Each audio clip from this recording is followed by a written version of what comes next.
Hello everyone, आज के इस सेशन में हम सॉल्व करने वाले हैं कुछ क्वेश्चंस। हमारे chapter is matter around us pure के। जैसा कि आप सभी को पता है कि इस चैप्टर का जितना भी थ्योरेटिकल पोर्शन है वो हमने ऑलरेडी कवर कर लिया है और अब बारी आती है इस चैप्टर के क्वेश्चंस को सॉल्व करने की। तो आज के सेशन में हम क्या करेंगे?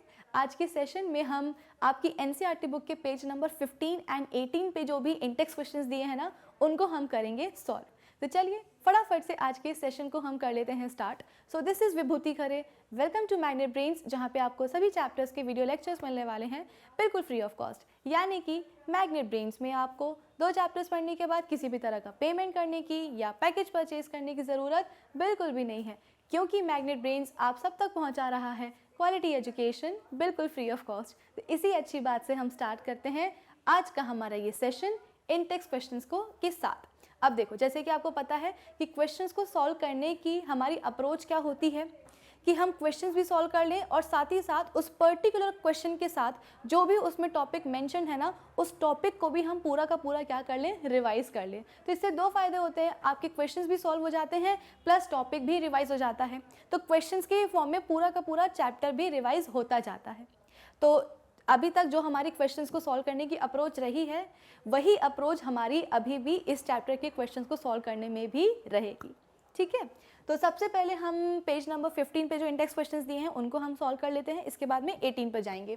तो फर्स्ट क्वेश्चन क्या है, what is meant by a pure substance. एक प्योर सब्सटेंस क्या है भाई? अगर देखा जाए तो इस पूरे चैप्टर में हमारा फोकस कहाँ रहा है? हमारा फोकस रहा है कि हमारे अराउंड हमें जितनी भी चीज़ें दिखती हैं, चाहे वो ईडेबल हो चाहे वो नॉन ईडेबल हो, उनको डिफ्रेंशिएट करने में रहा है हमारा फोकस कि कौन सी चीज़ें प्योर है और कौन सी चीज़ें प्योर नहीं है। अगर एक आम आदमी से पूछा जाए, कॉमन मैन से पूछा जाए कि भाई प्योरिटी का क्या मतलब होता है, प्योर सब्सटेंस का क्या मतलब है, तो प्योरिटी को एक आम आदमी रिलेट करता है किसके साथ? एडल्टरेशन के साथ। उसके हिसाब से अगर किसी चीज़ में मिलावट है तो वो चीज़ क्या है? इम्प्योर है। और अगर किसी चीज़ में मिलावट नहीं है तो वो क्या है? एक प्योर सब्सटेंस है। प्योरिटी को लोग आम आदमी रिलेट करता है किसके साथ? गुडनेस के साथ, यानी कि अच्छी हेल्थ। ऑब्वियस सी बात है, अगर किसी चीज़ में मिलावट नहीं होगी तो वो शुद्ध तो होगी, है ना। और अगर हम शुद्ध चीज़ें कंज्यूम करेंगे तो वो हमारी हेल्थ के लिए बेनिफिशियल होगा। तो एक आम आदमी के लिए हम बोलते हैं कि प्योरिटी का मतलब क्या होता है कि जिसमें कि एडल्टरेशन ना हो। अब एडल्टरेशन की कोई लिमिट तो होती नहीं है। आजकल हमें जितनी भी चीज़ें दिखाई देती हैं, खाने पीने की ले लो, उन सभी में किसी ना किसी तरह की मिलावट तो होती है, चाहे वो कोई लिक्विड फूड हो या फिर वो कोई सॉलिड फूड हो। जैसे कि दूध में तो सालों से जो है ना मिलावट चलती आ रही है। पहले तो ये होता था कि सिर्फ जो है ना दूध में पानी ऐड करा जाता था। मिल्कमैन जो होते थे तो वो दूध में सिर्फ पानी ऐड कर देते थे ताकि मिल्क की थोड़ी सी क्वांटिटी बढ़ जाए। फिर इसके बाद में बीच में ये ट्रेंड चला कि मिल्कमैन क्या करते थे, अपनी गाय भैंसों को हार्मोनल इंजेक्शंस दे दिया करते थे, जिसके कारण उनका लैक्टेशनल पीरियड जो है बढ़ जाए, यानी कि जिस पीरियड में गाय दूध देती है या भैंसें दूध देती है वो वाला पीरियड जो है वो बढ़ जाए, तो ज़्यादा जो है ना ईल्ड होगी। तो ये सारी मिलावटी तो चलो फिर भी ठीक थी, लेकिन अब आपने देखा होगा न्यूज़पेपर में हेडलाइंस आती हैं कि अब के टाइम पे ये सारी मिलावटें तो अब लोअर लेवल की हो गई है, अब तो हायर लेवल की मिलावटें आती हैं, जहाँ पे हम बोलते हैं कि पूरा का पूरा दूध ही कैसा होता है? सिंथेटिक मिल्क होता है। थोड़ा बहुत वो लोग प्योर मिल्क ले लेंगे, उसमें शैम्पू, कंडीशनर, वाइटनिंग एजेंट और तरह तरह के जो है चीज़ें डाल करके एक सिंथेटिक मिल्क बना करके रख देंगे, जिसका टेक्सचर, जिसका फ्लेवर बिल्कुल हम बोलते हैं कि एक प्योर मिल्क के समान ही होता है, जिसके कारण हम सिंथेटिक मिल्क और प्योर मिल्क को आपस में डिफ्रेंशिएट नहीं कर पाते हैं। तो ये जो एडल्टरेशन की जो ट्रेंड है, ये अभी का नहीं है, ये बहुत पुराना है। लेकिन हाँ, अब लोगों में इतनी जो है ना साइंस की समझ आ गई है कि अब एडल्टरेशन का लेवल भी जो है ना धीरे धीरे इंक्रीज होता ही जा रहा है। कम होना चाहिए तो कम नहीं हो रहा है, इनफैक्ट ऊपर ही जाता जा रहा है। ये तो हुई बात केवल मिल्क की। मैंने आपको पहले भी बताया था कि जैसे जो सॉलिड फूड्स होते हैं, जैसे कि स्पाइसेस वगैरह, मसाले वगैरह, उनमें भी हम बोलते हैं कि एडल्टरेशन होती है। फॉर एग्जाम्पल, जो खड़ी काली मिर्च होती है, यानी कि जो ब्लैक पेपर होता है, उसके साथ मिला दिया जाता है क्या? जो पपाया की सीड्स होते हैं, ठीक है, पपाया सीड्स को यानी कि पपीते के बीजों को मिला दिया जाता है ब्लैक पेपर सीड्स के साथ।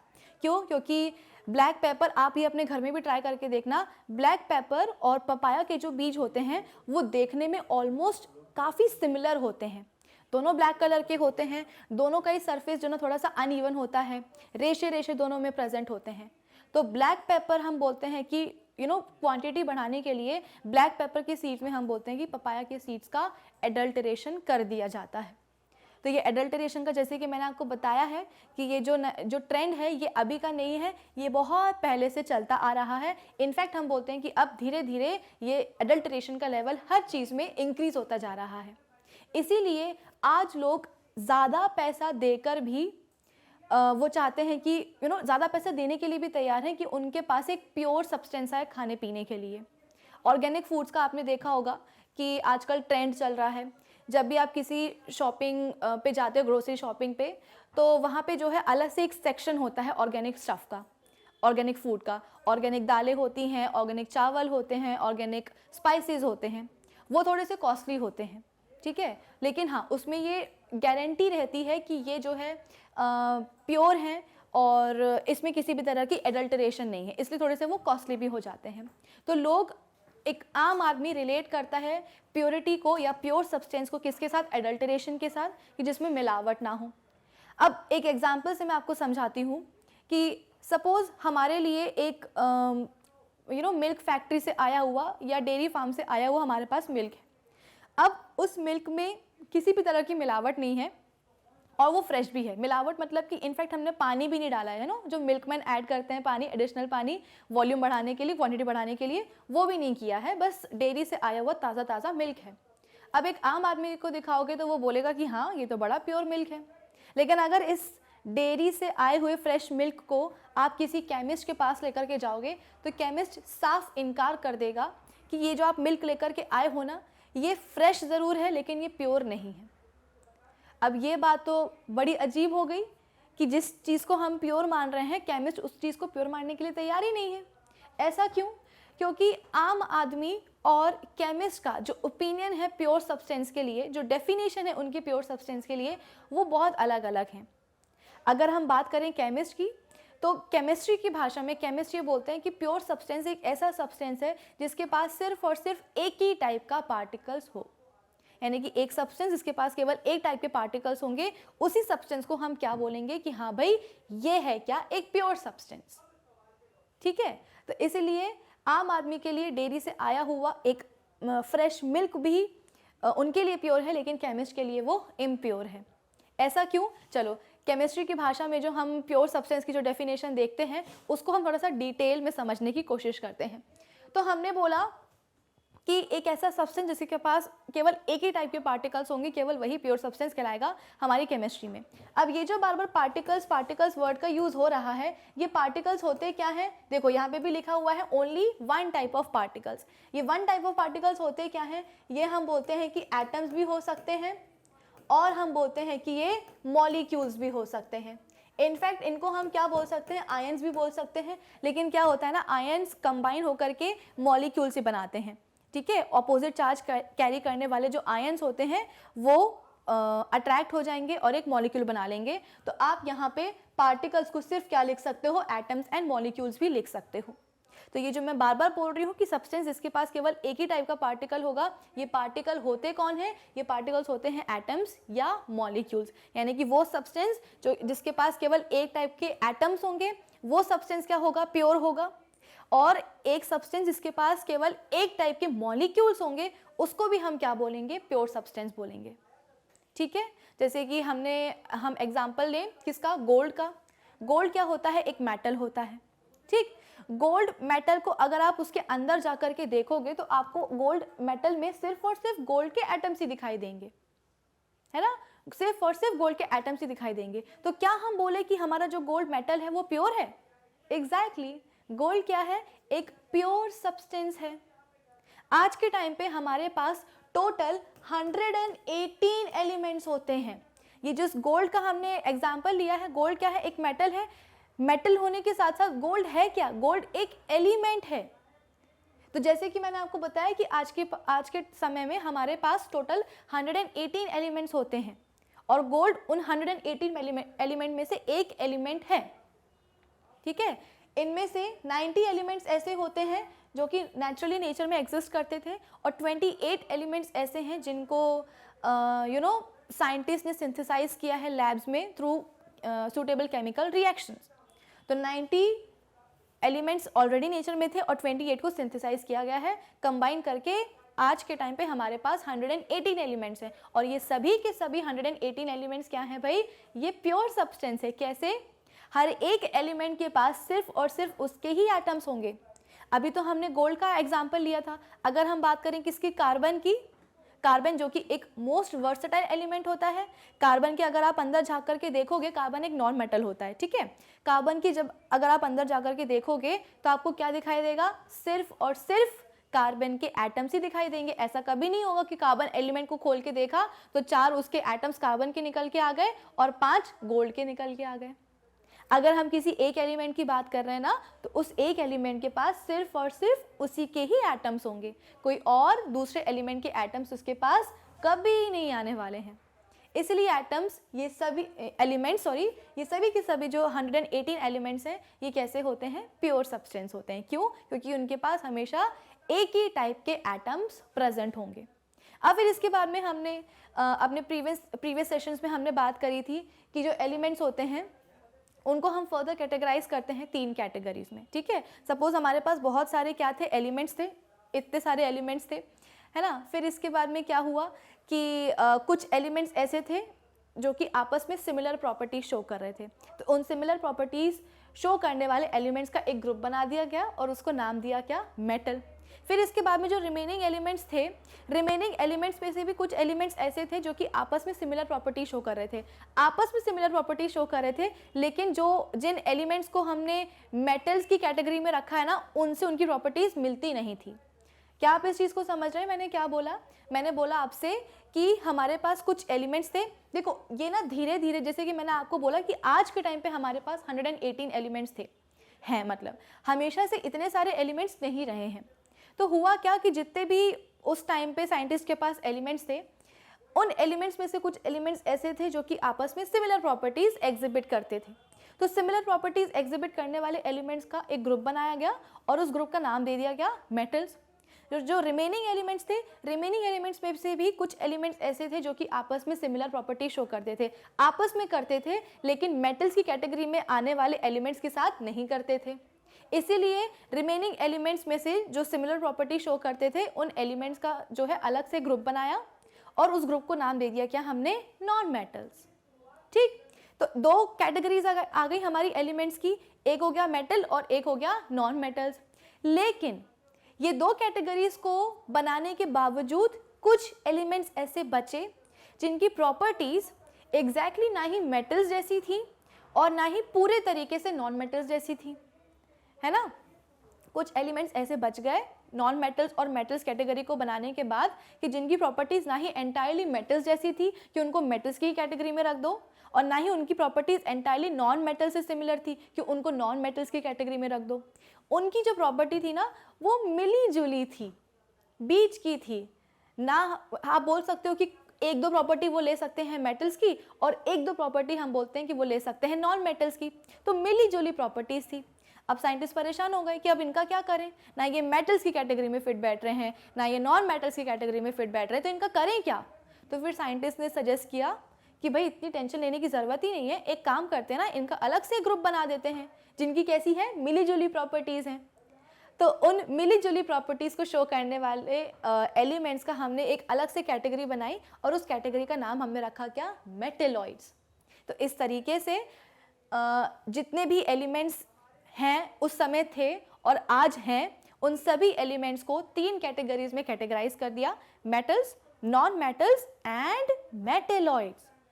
इन सभी की प्रॉपर्टीज़ को हमने डिटेल में डिस्कस किया है। जैसे कि मेटल्स के लिए हमने बोला था कि ये हार्ड होते हैं, ठीक है, और इसके बाद में सोनरस होते हैं कि उनको बजाओ तो टनने की आवाज़ आएगी, रिंगिंग आवाज़ आएगी, रिंगिंग साउंड आएगी। इसके बाद में मेल्टिंग पॉइंट, बॉइलिंग पॉइंट बहुत हाई होता है। ये सारी प्रॉपर्टीज़ हमने पढ़ी थी मेटल्स में। मेटल्स के हमने एग्जाम्पल भी देखे थे बहुत सारे, ठीक है। फिर इसके बाद में जैसे कि एल्यूमिनियम हो गया, मैग्नीशियम हो गया, ये सारे मेटल्स के एग्जाम्पल थे। सोडियम भी क्या है? एक मेटल है, लेकिन वो एक एक्सेप्शन है। मेटल्स के लिए हम बोलते हैं कि यूजुअली मेटल्स बहुत ही हार्ड होते हैं, लेकिन सोडियम मेटल तो ऐसा होता है कि आप उसको नाइफ से भी कट करोगे ना तो ईजिली कट हो जाएगा। जैसे कि हमारा जो सोप बार होते हैं ना, जो नहाने के साबुन वगैरह होते हैं, उनको आप इजीली जो है नाइफ से कट करने की कोशिश करो तो वो कट हो जाते हैं। उससे भी सॉफ्ट होता है क्या? Sodium metal. तो कहने को मेटल है लेकिन है कैसा? सॉफ्ट।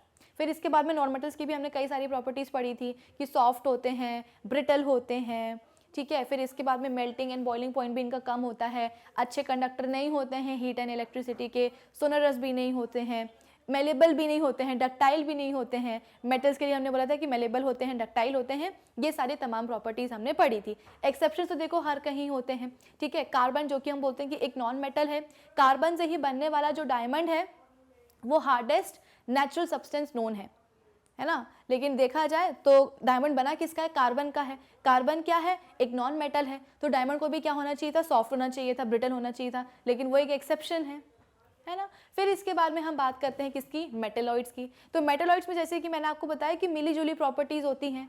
आप बोल सकते हो कि कुछ एलिमेंट्स ऐसे होते हैं जो कि दिखने में कैसे होंगे? मेटल जैसे होंगे, यानी कि बहुत शाइनी सरफेस होगा, बहुत स्मूथ सरफेस होगा।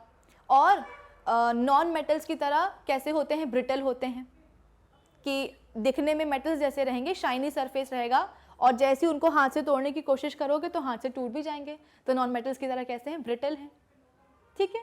तो ये तीनों कैटेगरीज किसकी हो गई? एलिमेंट्स की हो गई। तो जैसे कि मैंने आपको बताया कि एलिमेंट्स को फर्दर कैटेगराइज किया 3 कैटेगरीज में, मेटल्स, नॉन मेटल्स और मेटेलॉइड्स, ठीक है। तो एलिमेंट्स कौन से? प्योर सब्सटेंसेस होते हैं। एलिमेंट्स को हम क्यों प्योर सब्सटेंस कहते हैं? क्योंकि उनके पास सिर्फ और सिर्फ एक ही टाइप के एटम्स प्रेजेंट होते हैं। अब एक काम करते हैं, अब हम प्योर सब्सटेंस की दूसरी कैटेगरी में जाते हैं। दूसरी कैटेगरी क्या है? दूसरी कैटेगरी है कंपाउंड्स की। कंपाउंड्स क्या होते हैं? कंपाउंड्स भी हम बोलते हैं कि प्योर सब्सटेंसेस ही होते हैं, लेकिन कंपाउंड्स को बनाने के लिए 2 या 2 से ज़्यादा एलिमेंट्स कंबाइन होते हैं। क्या आप ये चीज़ समझ रहे हैं? मैंने क्या बोला? एलिमेंट्स प्योर सब्सटेंसेस हैं। क्यों? क्योंकि एलिमेंट्स के पास सिर्फ और सिर्फ एक ही टाइप के एटम्स प्रेजेंट होते हैं। लेकिन अगर हम बात करें कंपाउंड्स की, तो कंपाउंड्स भी प्योर सब्सटेंस है, लेकिन कंपाउंड्स को बनाने के लिए हम बोलते हैं कि 2 या 2 से ज़्यादा एलिमेंट्स कंबाइन हो जाते हैं। तो आप ये बोल सकते हो कि आपको कंपाउंड में 2 या 2 से ज़्यादा टाइप के एटम्स दिखाई दे सकते हैं। यानी कि कंपाउंड में आप ये नहीं बोल सकते कि कंपाउंड के पास भी क्या है? केवल एक ही टाइप का एटम है। क्यों? क्योंकि कंपाउंड तो बनेगा ही कैसे? मिनिमम 2 एलिमेंट से, यानी कि 2 अलग अलग एलिमेंट तो 2 अलग अलग टाइप के एटम्स। तो फिर कंपाउंड एक प्योर सब्सटेंस कैसे हो गया? तो याद करो, मैंने आपको बताया है कि जब हम बात करते हैं ना वन टाइप ऑफ पार्टिकल्स की, तो पार्टिकल्स से हमेशा हमारा मतलब एटम्स नहीं होता है, हमारा मतलब मॉलिक्यूल से भी होता है। तो एलिमेंट्स में तो आपने बोल दिया कि एलिमेंट्स क्यों प्योर सब्सटेंस है? क्योंकि उनके पास सिर्फ और सिर्फ एक ही टाइप के एटम्स हैं। सिल्वर एक मेटल है, एक एलिमेंट है, और सिल्वर एक प्योर सब्सटेंस है। क्यों? क्योंकि सिल्वर के पास सिर्फ और सिर्फ सिल्वर एटम्स ही प्रेजेंट होंगे।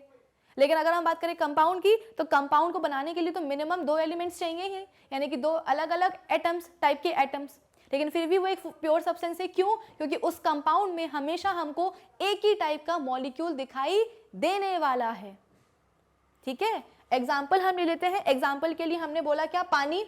पानी क्या है? हमारे लिए एक प्योर सब्सटेंस है। क्यों प्योर सब्सटेंस है? क्योंकि पानी क्या है? ये एक कंपाउंड है। कंपाउंड क्यों है? तो जरा इसे ध्यान से देखो, पानी का मॉलिक्यूलर फॉर्मूला क्या होता है? H2O होता है। तो इसे बनाने के लिए हम बोलते हैं कि हमें हाइड्रोजन एलिमेंट भी चाहिए होता है, हमें हम बोलते हैं कि ऑक्सीजन एलिमेंट भी चाहिए होता है। तो यहाँ पे 2 एलिमेंट्स आकर के कंबाइन हो रहे हैं, 2 एलिमेंट्स के 2 अलग अलग टाइप के एटम्स। तो देखो, पानी को बनाने के लिए, पानी के एक मॉलिक्यूल को बनाने के लिए 2 हाइड्रोजन एटम्स आए हैं और 1 ऑक्सीजन एटम आया है। तो 2 हाइड्रोजन एटम्स और 1 ऑक्सीजन एटम कंबाइन होकर क्या बनाता है? पानी का एक मॉलिक्यूल बनाता है। और आप चाहो जहां का भी पानी ले लो, आपको हमेशा पानी में सिर्फ और सिर्फ यही मॉलिक्यूल्स दिखाई देने वाले हैं, ठीक है। यानी कि एक ही टाइप के मॉलिक्यूल्स। इसीलिए पानी कंपाउंड होते हुए भी, 2 एलिमेंट्स का आप बोल सकते हो कि मिक्सचर होते हुए भी पानी क्या है? एक प्योर सब्सटेंस ही है। क्यों? क्योंकि मॉलिक्यूल से केवल एक ही टाइप के दिख रहे हैं ना। माना मैंने कि एटम्स यहाँ पे आपको 2 टाइप के दिख रहे हैं, पर दैट्स ओके, मॉलिक्यूल्स तो आपको केवल एक ही टाइप के दिख रहे हैं, राइट। फिर इसके बाद में ऐसे हमारे पास बहुत सारे कंपाउंड्स होते हैं। ये तो हमने बात करी कि इसकी पानी की। कार्बन डाइऑक्साइड, कार्बन डाइऑक्साइड भी क्या है? एक कंपाउंड है। कार्बन डाइऑक्साइड को बनाया कैसे जाता है? उसके लिए हमें चाहिए होता है कार्बन और उसके लिए चाहिए होती है हमें ऑक्सीजन। तो कार्बन डाइऑक्साइड के एक मॉलिक्यूल को बनाने के लिए हमें चाहिए होता है क्या, कार्बन का एक एटम और 2 ऑक्सीजन के एटम्स। तो ये टोटल 3 एटम्स मिलकर क्या बना लेते हैं, एक कार्बन डाइऑक्साइड मॉलिक्यूल्स बना लेते हैं। अब कार्बन डाइऑक्साइड गैस में आपको हमेशा यही मॉलिक्यूल्स दिखाई देंगे, कोई नया दूसरा टाइप का मॉलिक्यूल आपको दिखाई नहीं देगा। तो कार्बन डाइऑक्साइड भी क्या है, एक प्योर सब्सटेंस है। जो हम शुगर खाते हैं, ठीक है, शुगर क्या होता है भाई, C12H22O11। अभी तक तो हम क्या कर रहे थे, दो एलिमेंट्स ले रहे थे, पानी में भी 2 एलिमेंट्स, कार्बन डाइऑक्साइड में भी 2 एलिमेंट्स। लेकिन अब जो हम शक्कर खाते हैं, शक्कर में तो देखो उसका मॉलिक्यूलर फॉर्मूला क्या होता है, C12H22O11। तो यहाँ पे तो आपको 3 एलिमेंट्स दिखाई दे रहे हैं। कौन कौन से, कार्बन भी दिखाई दे रहा है, यू हैव हाइड्रोजन ऑल्सो, और इसके बाद में आपके पास ऑक्सीजन भी है।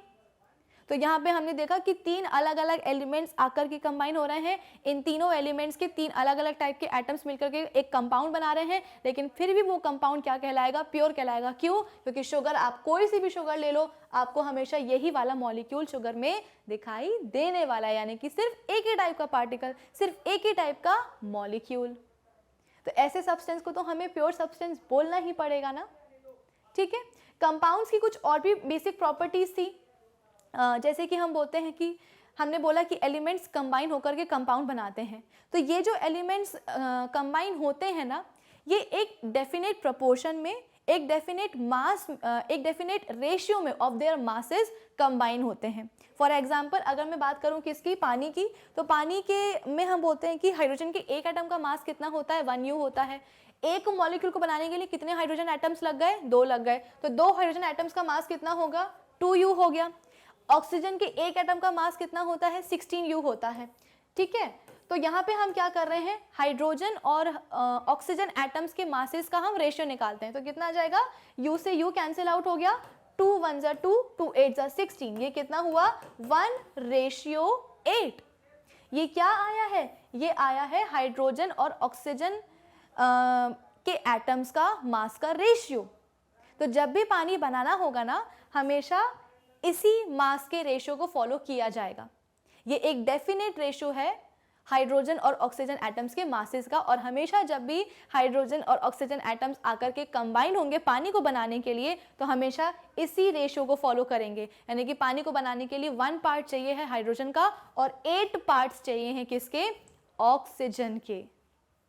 तो इसीलिए मैंने आपको बोला कि जब भी हम बोलते हैं कि पानी बनाया जाएगा या कोई भी कंपाउंड बनाया जाएगा, तो हमेशा एलिमेंट्स कंबाइन तो होते हैं, लेकिन कैसे कंबाइन होंगे, अपने मासेस के एक डेफिनेट रेशियो में, एक फिक्स्ड रेशियो में। तो यहाँ पे हमने पूरा प्योर सब्सटेंस को क्या करा है, अच्छी तरीके से रिवाइज कर लिया है ना। क्वेश्चन में हमसे एग्जैक्टली यही पूछा गया था कि भाई प्योर सब्सटेंस क्या होता है। तो प्योर सब्सटेंस के लिए हमने बोला कि भाई प्योर सब्सटेंस एक ऐसा सब्सटेंस है जिसके पास केवल एक ही टाइप के पार्टिकल्स हों। वो एक टाइप के पार्टिकल्स कौन हो सकते हैं, एटम्स भी हो सकते हैं और मॉलिक्यूल्स भी हो सकते हैं।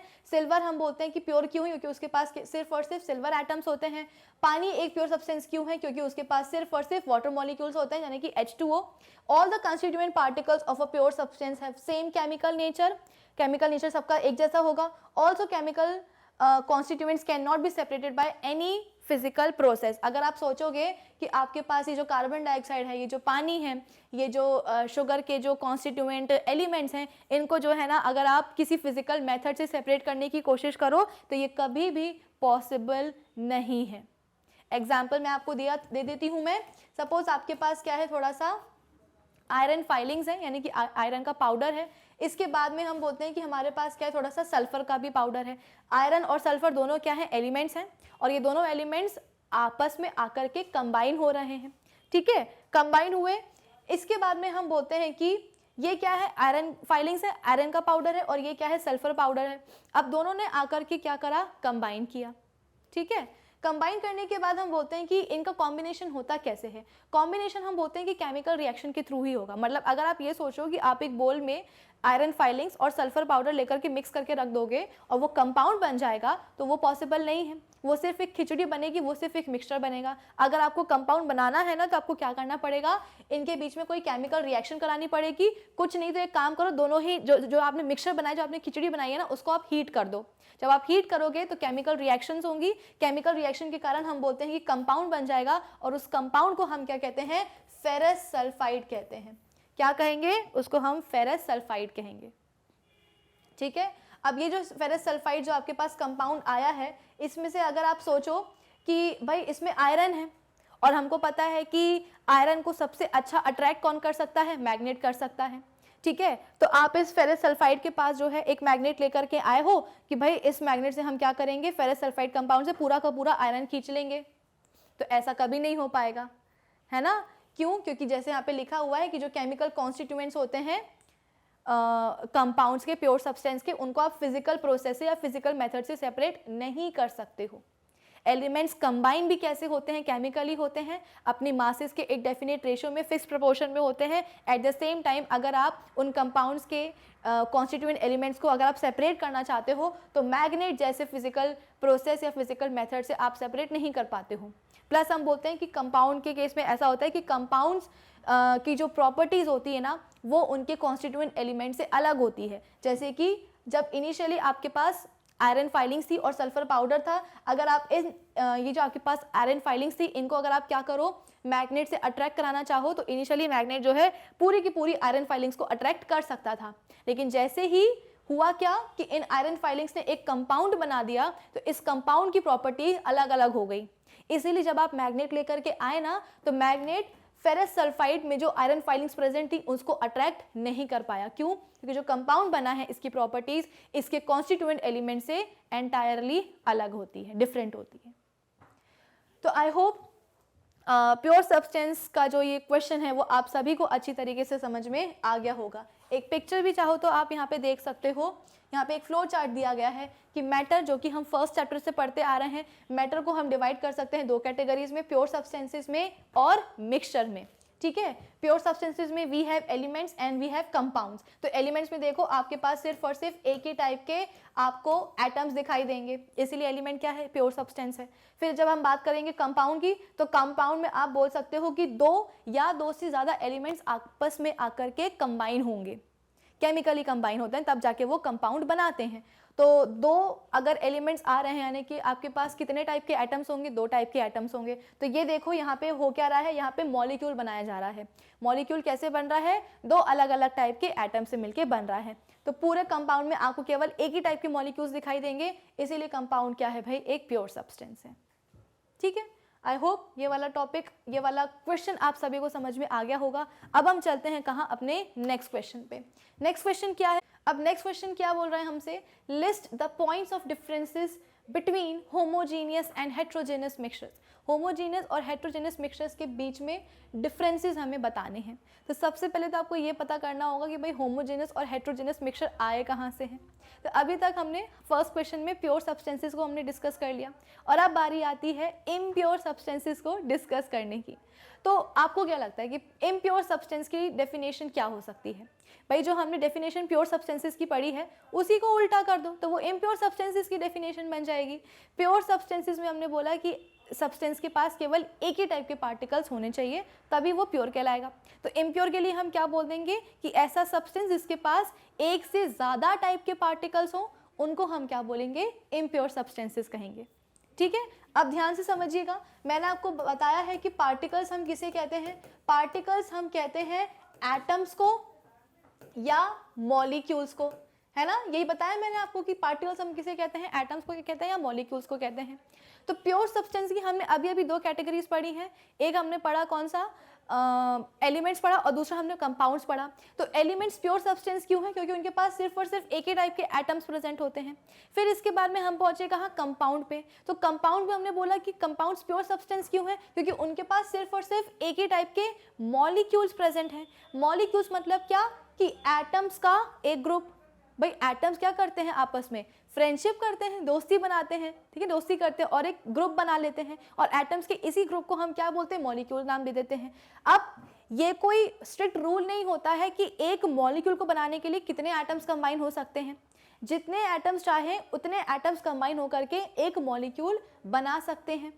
तो जैसे कि हमने एग्जाम्पल लिया था पानी का, ठीक है, पानी का हमने एग्जाम्पल लिया था, तो पानी के एग्जाम्पल में ऑलरेडी हमने क्या देख लिया कि पानी में 2 डिफरेंट टाइप के एटम्स प्रेजेंट हैं, हाइड्रोजन भी प्रेजेंट है और ऑक्सीजन भी प्रेजेंट है ना। हाइड्रोजन एटम्स कहाँ से आए? हाइड्रोजन एलिमेंट के पास से आए हैं। ऑक्सीजन एटम्स कहाँ से आए हैं? ऑक्सीजन एलिमेंट से आए हैं। तो पानी, या आप बोल सकते हो कि कंपाउंड में हमने ऑलरेडी क्या देख लिया है कि कंपाउंड में आपको एक से ज़्यादा टाइप के एटम्स आपको दिखाई दे सकते हैं। मोर देन 1 टाइप ऑफ एटम्स आपको कंपाउंड में दिखाई देंगे। तो अगर मैं बात करती हूँ इम्प्योर सब्सटेंस की, तो इम्प्योर सब्सटेंस में अगर मैंने आपसे बोला है कि एक से ज़्यादा टाइप के पार्टिकल्स होंगे, तो एक से ज़्यादा टाइप के पार्टिकल्स कौन होंगे? तो आपका जवाब होना चाहिए ये मॉलिक्यूल्स होते हैं एक से ज़्यादा टाइप के। वो सब्सटेंसेस जिनके पास एक से ज़्यादा टाइप के मॉलिक्यूल्स होते हैं उन्हीं को हम क्या कहते हैं? इम्प्योर सब्सटेंसेस कहते हैं। क्योंकि कंपाउंड में तो हमने मोर देन 1 टाइप ऑफ एटम्स का वो तो कॉम्बिनेशन देख ही लिया है। मोर देन 1 टाइप ऑफ एटम्स भी कंबाइन होकर के एक प्योर सब्सटेंस ही बनाते हैं। तो क्या हो अगर मोर than 1 type of molecules combine हो जाए? मोर देन 1 टाइप ऑफ मॉलिक्यूल्स अगर कंबाइन हो जाएंगे ना, तो वो अल्टीमेटली क्या बना देंगे? एक खिचड़ी बना देंगे, एक इम्प्योर सब्सटेंस बना देंगे। तो क्या अब आपको इम्प्योर सब्सटेंस की डेफिनेशन क्लियर हुई कि एक ऐसा सब्सटेंस जिसके पास more than 1 type of particle हो, और वो पार्टिकल कौन हो? मॉलिक्यूल हो, यानी कि एक से ज़्यादा टाइप के मॉलिक्यूल्स होंगे जिस सब्सटेंस में, उसे हम क्या बोलेंगे? इम्प्योर सब्सटेंस कहेंगे। और बहुत दूर नहीं जाएंगे, ठीक है, इम्प्योर सब्सटेंसेस को समझने के लिए। बेसिकली इम्प्योर सब्सटेंसेस को क्या कहते हैं? मिक्सचर कहते हैं, खिचड़ी कहते हैं, ठीक है। जैसे कि हम सब ने भेल ज़रूर खाई होगी। भेल को बनाने के लिए क्या क्या करना पड़ता है?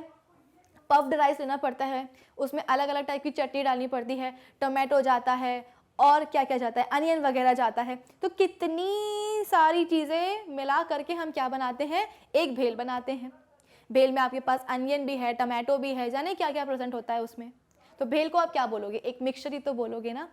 तो केमिस्ट्री में भी मिक्सचर्स भी ऐसे ही बनाए जाते हैं, अलग अलग मॉलिक्यूल्स को कंबाइन करके मिक्सचर्स बना दिए जाते हैं। एक, जैसे कि मैंने आपको बोला कि हम बहुत दूर नहीं जाएंगे, एक बहुत ही बेसिक एग्जांपल से समझने की कोशिश करेंगे कि भाई पानी तो हमने ले ही लिया है, ठीक है। अब पानी के साथ एक काम करते हैं, थोड़ा सा नमक भी डाल देते हैं। नमक क्या होता है भाई? नमक होता है सोडियम क्लोराइड। ये वही वाला नमक है जो हम डेली खाते हैं अपने अपने घरों में, कॉमन सॉल्ट, टेबल सॉल्ट, ठीक है। तो नमक क्या होता है? सोडियम क्लोराइड होता है।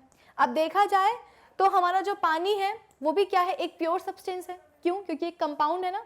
और ये जो हमने नमक लिया है सोडियम क्लोराइड, ये भी क्या है? एक प्योर सब्सटेंस है। क्यों? क्योंकि ये भी तो एक कंपाउंड है ना, आयोनिक कंपाउंड है। 2 आयंस मिलके बनाते हैं, sodium ions and chloride ions. तो जैसे कि मैंने आपको बताया था कि जो हम 1 टाइप के पार्टिकल्स या मोर देन 1 टाइप ऑफ पार्टिकल्स को हम जो बार बार बोलते हैं, तो पार्टिकल्स क्या हो सकते हैं? एटम्स भी हो सकते हैं, मॉलिक्यूल्स भी हो सकते हैं, और आयंस भी हो सकते हैं। आयंस अल्टीमेटली कंबाइन होकर के एक मॉलिक्यूल ही बनाते हैं, ठीक है। तो यहाँ पे हमने देखा कि पानी और नमक दोनों ही कैसे हैं? प्योर सब्सटेंसेस हैं। नमक आप कोई सा भी ले लो, आपको हमेशा यही नमक का मॉलिक्यूल दिखाई देने वाला है, सोडियम क्लोराइड ही आपको हमेशा दिखाई देगा। तो ये भी एक प्योर सब्सटेंस है, ये भी एक प्योर सब्सटेंस है। हमने क्या किया? दोनों ही प्योर सब्सटेंसेस को मिला दिया, पानी में नमक डाल दिया। तो अब ये जो आपके पास सॉल्ट वाटर आया है, जो आपके पास नमकीन पानी आया है, ये क्या है? ये भी तो एक मिक्सचर ही है। क्योंकि जब आप अपने नमक के पानी को देखोगे तो उसमें आपको पानी के मॉलिक्यूल्स भी दिखाई देंगे, उसमें आपको नमक के मॉलिक्यूल्स भी दिखाई देंगे। यानी कि हो गया ना, मोर देन 1 टाइप ऑफ मॉलिक्यूल। एक से ज़्यादा टाइप के पार्टिकल्स यहाँ पे हमको दिखाई दे रहे हैं। पार्टिकल्स कौन है? एक पार्टिकल है पानी का और दूसरा पार्टिकल है नमक का। यानी कि एक मॉलिक्यूल है आपके पास पानी का और एक मॉलिक्यूल है आपके पास किसका? नमक का। तो एक से ज़्यादा टाइप के मॉलिक्यूल्स हमको यहाँ पे दिखाई दे रहे हैं। तो ये जो आपके पास सॉल्ट वाटर बना है, जो नमकीन पानी बना है, ऑल्दो वो कैसा है, उसको आप कंज्यूम कर सकते हो, कोई दिक्कत की बात नहीं है, लेकिन फिर भी केमिस्ट्री की भाषा में वो क्या है? एक मिक्सचर है, वो एक इम्प्योर सब्सटेंस है। इसीलिए मैंने कहा था कि हम बहुत दूर नहीं जाएंगे, है ना। जो पास के जो एकदम बेसिक एग्जाम्पल्स हैं उसी से समझने की कोशिश करते हैं। तो आई होप ये चीज़ आपको समझ में आ गई होगी। चलो एक काम करते हैं, थोड़ा सा और खिचड़ी बना देते हैं। कैसे बनाएंगे खिचड़ी? तो अभी तो आपने पानी में सिर्फ नमक डाला था ना, एक काम करो अब उसमें शक्कर भी डाल दो, यानी कि आपने क्या ऐड कर दिया है, C12H22O11। ठीक है, अब आपने क्या किया, अपने मिक्सचर में थोड़ा सा और उसको कॉम्प्लिकेटेड बनाने के लिए आपने उसमें शक्कर भी डाल दी है। शक्कर क्या होता है, C12H22O11। तो अब आपके पास क्या आएगा, अब आपके पास जो है वो भी एक मिक्सचर ही कहलाएगा। क्यों? क्योंकि देखो अब आपके मिक्सचर के पास 3 टाइप के मॉलिक्यूल्स आ गए। एक मॉलिक्यूल्स आए पानी से, दूसरे टाइप के मॉलिक्यूल्स आए नमक से, और तीसरे टाइप के मॉलिक्यूल्स आए कहाँ से, शक्कर से। तो 3 अलग अलग टाइप के मॉलिक्यूल्स, यानी कि 3 अलग अलग टाइप के पार्टिकल्स। तो हमारा ये जो नमकीन मीठा जो पानी हमें मिला है वो क्या हो जाएगा, एक मिक्सचर हो जाएगा। ठीक है, आई होप ये चीज़ आप सभी को समझ में आ गई होगी। अब जैसे कि हमने प्योर सब्सटेंसेस को हमने 2 कैटेगरीज में कैटेगराइज किया था, एलिमेंट्स और कंपाउंड्स में। सिमिलरली हम क्या करते हैं, मिक्सचर को भी हम 2 कैटेगरीज में कैटेगराइज करते हैं। एक हमारे पास होते हैं होमोजेनस मिक्सचर और एक होते हैं हमारे पास हेट्रोजेनस मिक्सचर, जिसके ऊपर हमें सवाल अभी सॉल्व करना है। तो ये होमोजेनस और हेट्रोजेनस मिक्सचर्स होते क्या हैं? जब हम बोले कि मिक्सचर को बनाने वाले जो कॉम्पोनेंट्स हैं, जो कॉन्स्टिट्यूएंट्स हैं, वो आपस में बहुत अच्छी तरीके से कंबाइन हो जाते हैं। तो जब अच्छी तरीके से कंबाइन हो जाएंगे और वो एक जब मिक्सचर बनाएंगे कंबाइन होकर के, उस मिक्सचर को हम क्या बोलेंगे, होमोजेनस। और एक आप बोल सकते हो कि ऐसे मिक्सचर जिसको कि बनाने वाले जो कॉन्स्टिट्यूएंट्स हैं वो आपस में अच्छी तरीके से जो है ना मिक्स नहीं हुए हैं, बस नाम के लिए मिक्स हो गए कि हाँ मिक्सचर बनाना है, लेकिन अच्छी यूनिफॉर्मली उनकी मिक्सिंग नहीं हुई है। तो ऐसे मिक्सचर्स को हम क्या कहेंगे, हेट्रोजेनस मिक्सचर्स कहते हैं। अब आप बोलोगे कि मैम ऐसे तो समझ में नहीं आ रहा, ये क्या बात हुई कि अच्छे से मिल रहे हैं नहीं मिल रहे हैं, एग्जाम्पल दे करके बताइए। तो चलो ठीक है, दे देते हैं एग्जाम्पल, अभी भी दूर नहीं जाएंगे। ये जो हमने एग्जाम्पल लिया है कि पानी में हमने नमक भी डाल दिया, शक्कर भी डाल दिया, इसी एग्जाम्पल को देखो। अब हमारे पास जो पानी, हम सबको पता है कि पानी में जो है शक्कर और नमक अच्छी तरीके से डिसॉल्व हो जाती है। तो अब आपके पास जो सामने आपके पानी रखा है, आपको क्या लगता है उसमें अगर मैं आपसे बोलूं कि ज़रा मुझे बताओ कि इसमें नमक कहाँ है, इसमें शक्कर कहाँ है, तो क्या आप मुझे बता पाओगे? बिल्कुल भी नहीं। क्यों? क्योंकि नमक और शक्कर इतने अच्छे तरीके से पानी में डिसॉल्व हो चुकी हैं, इतने अच्छे तरीके से मिक्स हो चुके हैं, नमक और शक्कर के मॉलिक्यूल्स, पार्टिकल्स पानी के पार्टिकल्स के साथ यूनिफॉर्मली मिक्स हो गए हैं कि उनको देख करके बताना कि नमक कहाँ है, शक्कर कहाँ है, ये नेक्स्ट टू इम्पॉसिबल लग रहा है हमें। ना ही हमें इन कॉन्स्टिट्यूएंट्स के बीच में किसी भी तरह की सेपरेशन बाउंड्री दिखाई दे रही है कि जैसे मैंने बोला कि मैंने इस ग्लास में लेकर के रखा हुआ था पानी, पानी में मैंने डाल दिया क्या, नमक और शक्कर, और नमक और शक्कर डालने के बाद मुझे जो है ना एक लेयर दिखाई दी। तो इस लेयर में मैंने बोला कि डेफिनेटली ये जो लेयर बनी है ना, इसी में हो सकता है कि नमक हो या शक्कर हो या दोनों हो। ऐसा सच कोई भी मुझे लेयर दिखाई नहीं देगी। आप ये अपने घर में भी करके देख सकते हो। पानी ले लो एक ग्लास में, नमक डाल दो, शक्कर डाल दो, इसके बाद में उसको ध्यान से देखो, कोई लेयर दिखाई नहीं देगी, कोई सेपरेशन बाउंड्री दिखाई नहीं देगी कि आप बोलोगे कि बाउंड्री के, जैसे कि ये बाउंड्री है तो बाउंड्री के एक तरफ नमक है, दूसरी तरफ शक्कर है और तीसरे साइड में जो है पानी है। ऐसा कुछ दिखाई देने वाला नहीं है। तो इस बेसिक एग्जाम्पल से हमें क्या समझ में आया कि यहाँ पे तीनों ही जो कॉन्स्टिट्यूएंट्स हैं वो आपस में बहुत ही यूनिफॉर्मली मिक्स्ड हैं, इतने अच्छी तरीके से मिक्स्ड हैं कि इनके बीच में कोई भी सेपरेशन बाउंड्री हमें दिखाई नहीं देती है। कॉन्स्टिट्यूएंट्स को हम देखकर नहीं बता सकते कि कौन सा कॉन्स्टिट्यूएंट मिक्सचर का कहाँ है। तो ऐसे मिक्सचर को हम क्या बोलेंगे, होमोजेनस मिक्सचर, यानी कि ये वाला मिक्सचर कैसा होगा, हमारा होमोजेनस मिक्सचर होगा। ठीक है, चलो अब इसके बाद में हम बात करते हैं हेट्रोजेनस मिक्सचर की। जो हमने होमोजेनस में पढ़ा है ना, उसका बिल्कुल उल्टा कर दो तो हेट्रोजेनस मिक्सचर बन जाएगा। यानी कि हेट्रोजेनस मिक्सचर को बनाने वाले जो कॉन्स्टिट्यूएंट्स होते हैं ना, वो आपस में बिल्कुल भी अच्छी तरीके से जो है ना मिक्स्ड नहीं होते हैं। यानी कि उनकी मिक्सिंग कैसी होती है, नॉन यूनिफॉर्म होती है। कहने को तो साथ में प्रेजेंट है लेकिन फिर भी अच्छी तरीके से मिक्स्ड नहीं है। एग्जाम्पल, पानी लो दूसरे ग्लास में और उस पानी में आप क्या डाल दो, थोड़ी सी रेत डाल दो, सैंड डाल दो और अच्छी तरीके से उसको चम्मच से चला दो, स्टर कर दो। ठीक है, और 10 मिनट के लिए उसको छोड़ दो।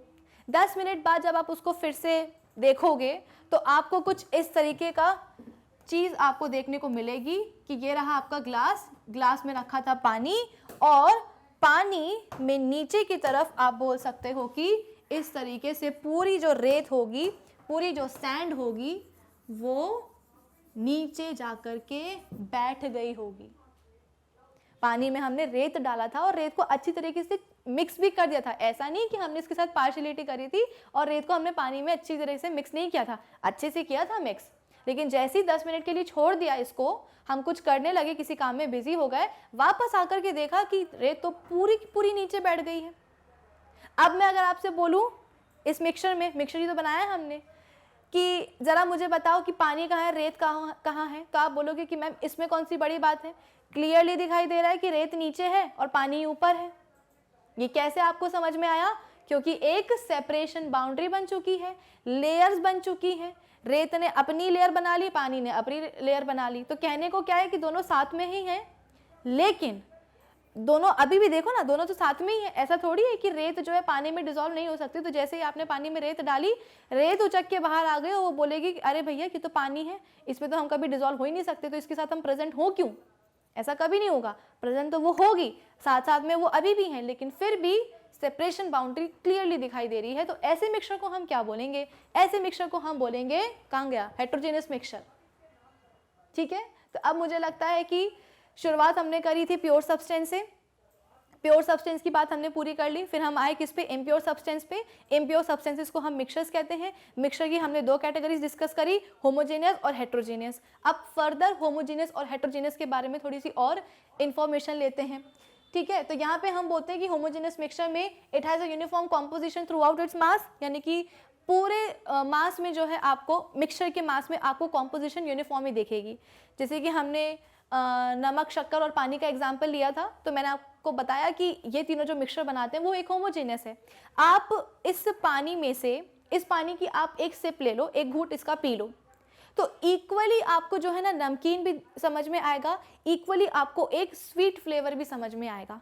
ऐसा नहीं है कि आपने एक चम्मच से जो है ना ग्लास में से केवल ऊपर वाली लेयर से जो है ना एक चम्मच पानी पिया है तो आपको नमकीन लगा, फिर आपने नीचे बीच वाली लेयर से जो है ना पानी पिया तो आपको मीठा लगा, और फिर नीचे वाली, सबसे नीचे वाली लेयर से, बॉटम वाली लेयर से आपने पानी पिया तो आपको कोई टेस्ट ही नहीं आया।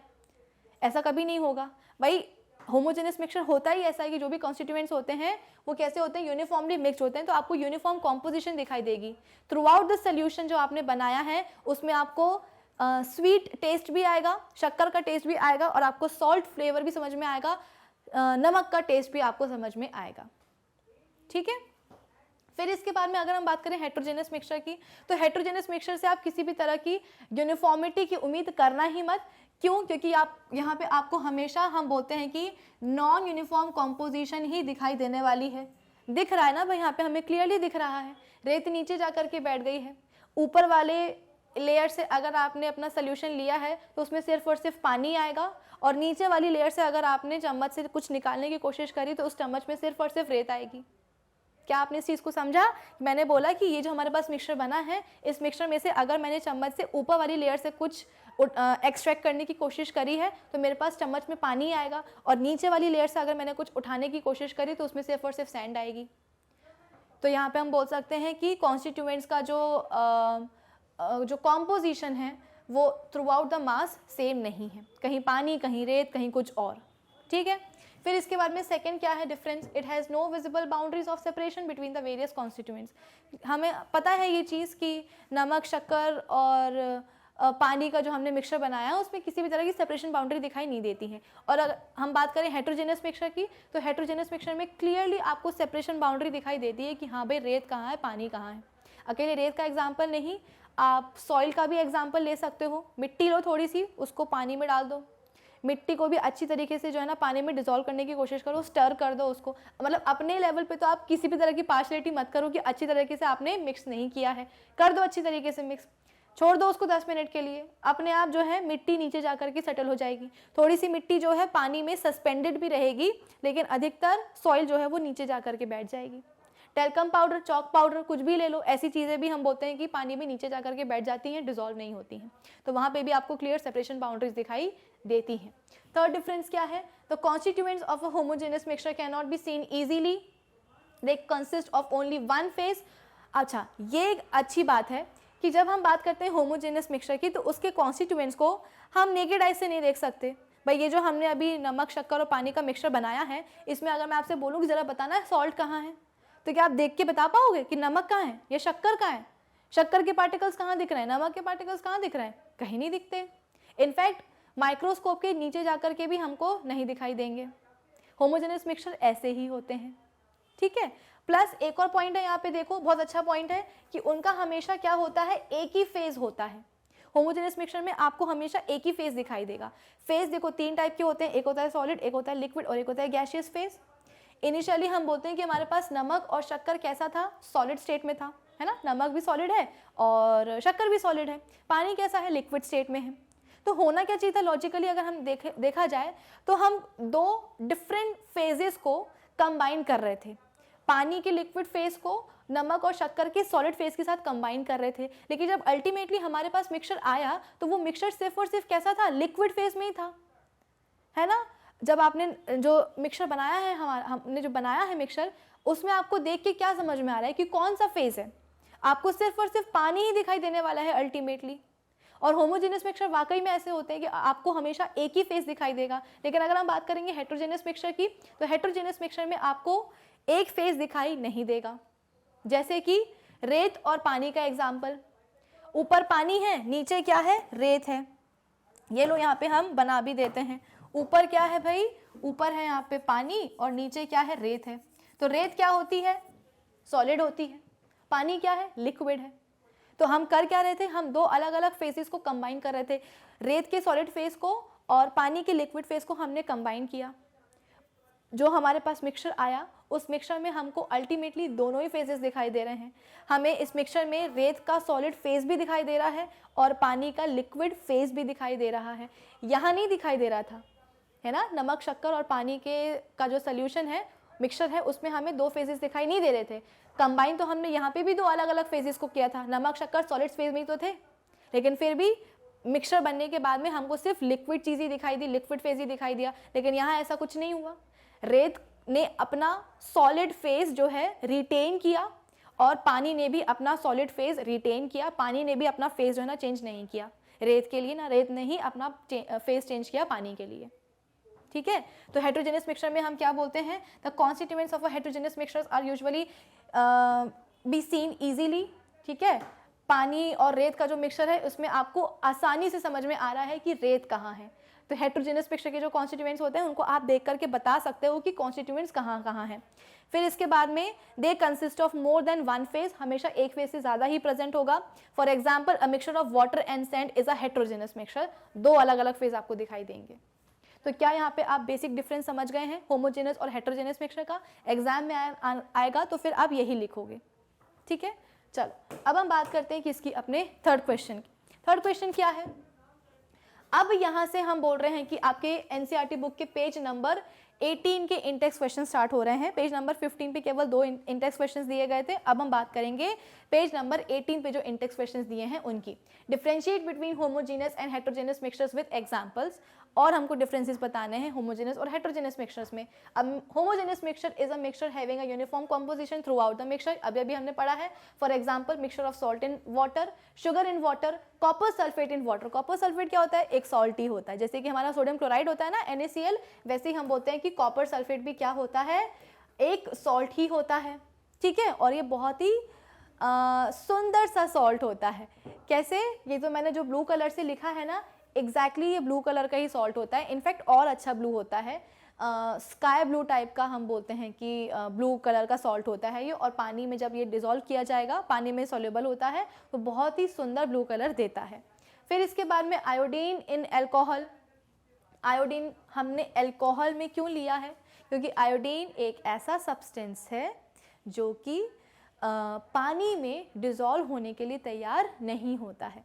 पानी को हम यूनिवर्सल सॉल्वेंट कहते हैं, ठीक है। यूनिवर्सल सॉल्वेंट क्यों कहते हैं, क्योंकि उसमें अधिकतर चीज़ें डिज़ोल्व हो जाती हैं। नमक हो जाता है, शक्कर हो जाता है, कई सारी चीज़ें पानी में जाकर के डिज़ोल्व हो जाती हैं। लेकिन आयोडीन एक ऐसा सब्सटेंस है जिसको पानी में डिज़ोल्व होना बिल्कुल मंजूर नहीं है। इसीलिए हमने आयोडीन, लेकिन सोल्यूशन तो हमको तब भी बनाना ना, मिक्सचर तो हमको तब भी बनाना है, तो हमने क्या किया है, आयोडीन को हमने एल्कोहल में घोल दिया है, ठीक है। फिर इसके बाद में अलॉय। अलॉय बड़ा अच्छा होता है। अलॉय हम बोलते हैं कि बेसिकली ये सॉलिड कंपोनेंट से मिलके बनाया जाता है, ठीक है। कैसे? बेस्ट एग्जांपल है स्टील का। स्टील क्या होता है भाई? अलॉय होता है। हम जो कुकिंग के लिए जो बर्तन यूज़ करते हैं, जो यूटेंसिल्स यूज़ करते हैं, वो अधिकतर किसके बने होते हैं? स्टील के बने होते हैं। इनफैक्ट आपने आजकल ऐड देखा होगा सेस मेटल का, है ना। सेस मेटल में क्या होता है? SAS। SAS का मतलब क्या होता है? पहले एक स्टील की लेयर, फिर इसके ऊपर एल्यूमिनियम की लेयर, फिर उसके ऊपर आ जाती है क्या? स्टील की लेयर। तो एल्यूमिनियम तो हमको पता है क्या होता है? मेटल होता है और एक अच्छा कंडक्टर होता है हीट का, इसीलिए एल्यूमिनियम को हम कुकिंग पर्पस के लिए यूज़ कर रहे हैं, क्योंकि कुकिंग में हमें चाहिए क्या होता है? बेसिकली हमें हीट का ही तो कंडक्शन कराना होता है।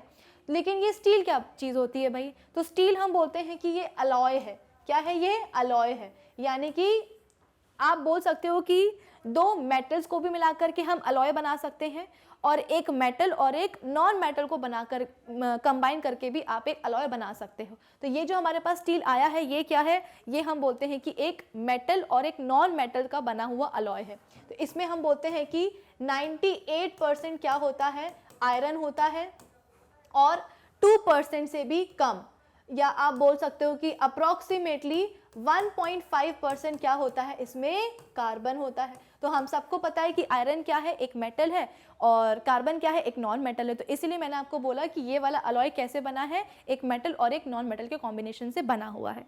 तो ये जो अलॉय बनता है, जो आपको स्टील की रॉड दिखाई देती है, स्टील की रॉड में होता क्या है?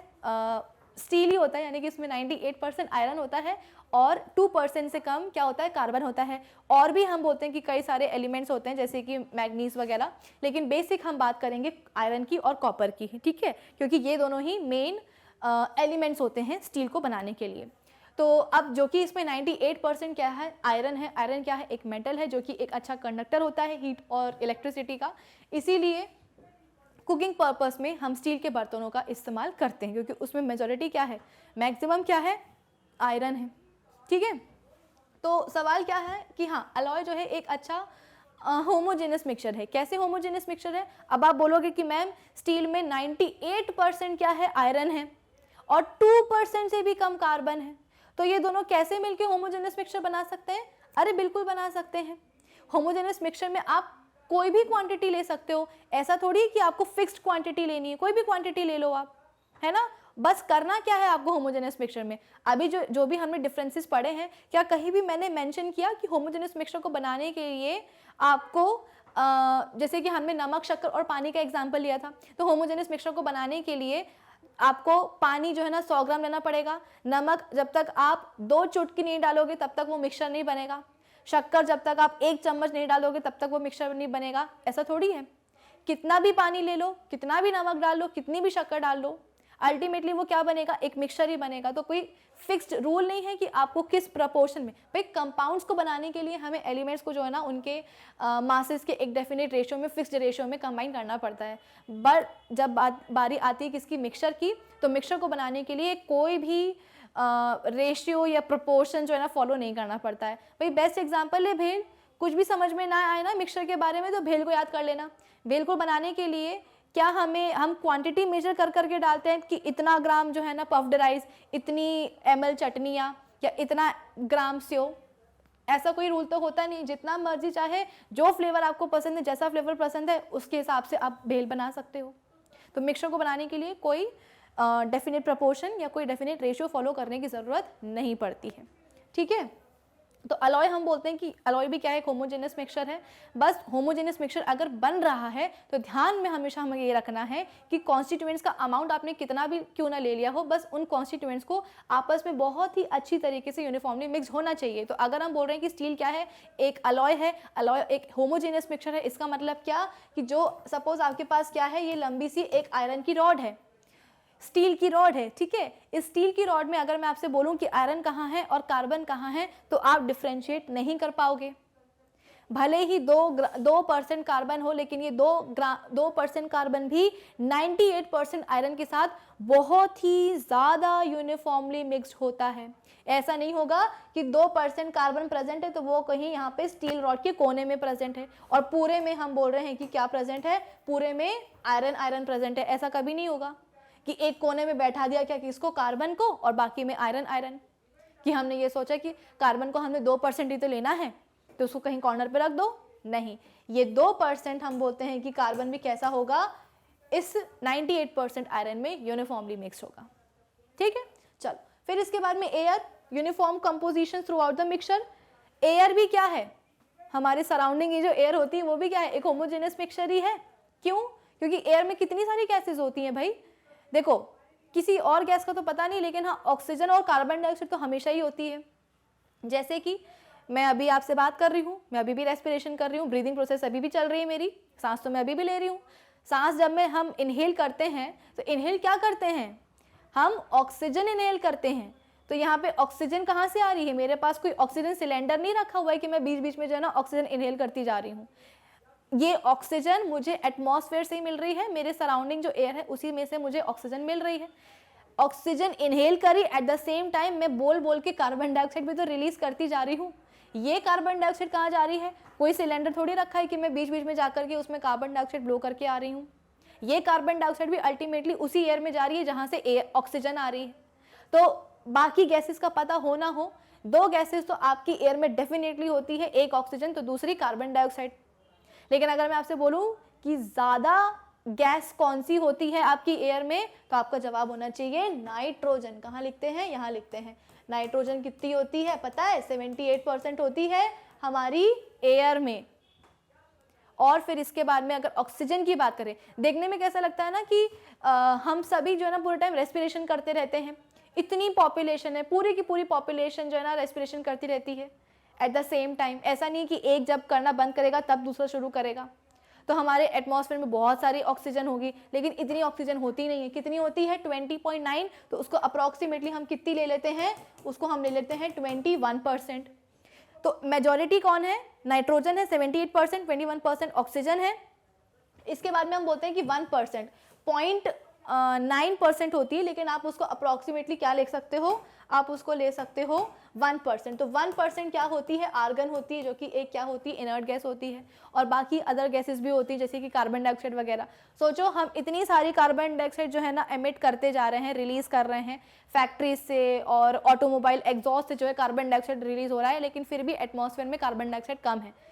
कम तो है, लेकिन ये मत सोचना कि कम है यानी कि 1% भी हम बोलते हैं कि 1% आर्गन से भी कम है तो बहुत कम है। तो फिर हम क्यों पोल्यूशन बोल रहे हैं, क्योंकि जितनी भी प्रेजेंट है ना उतनी भी हमारे एटमॉस्फेयर के लिए हार्मफुल है।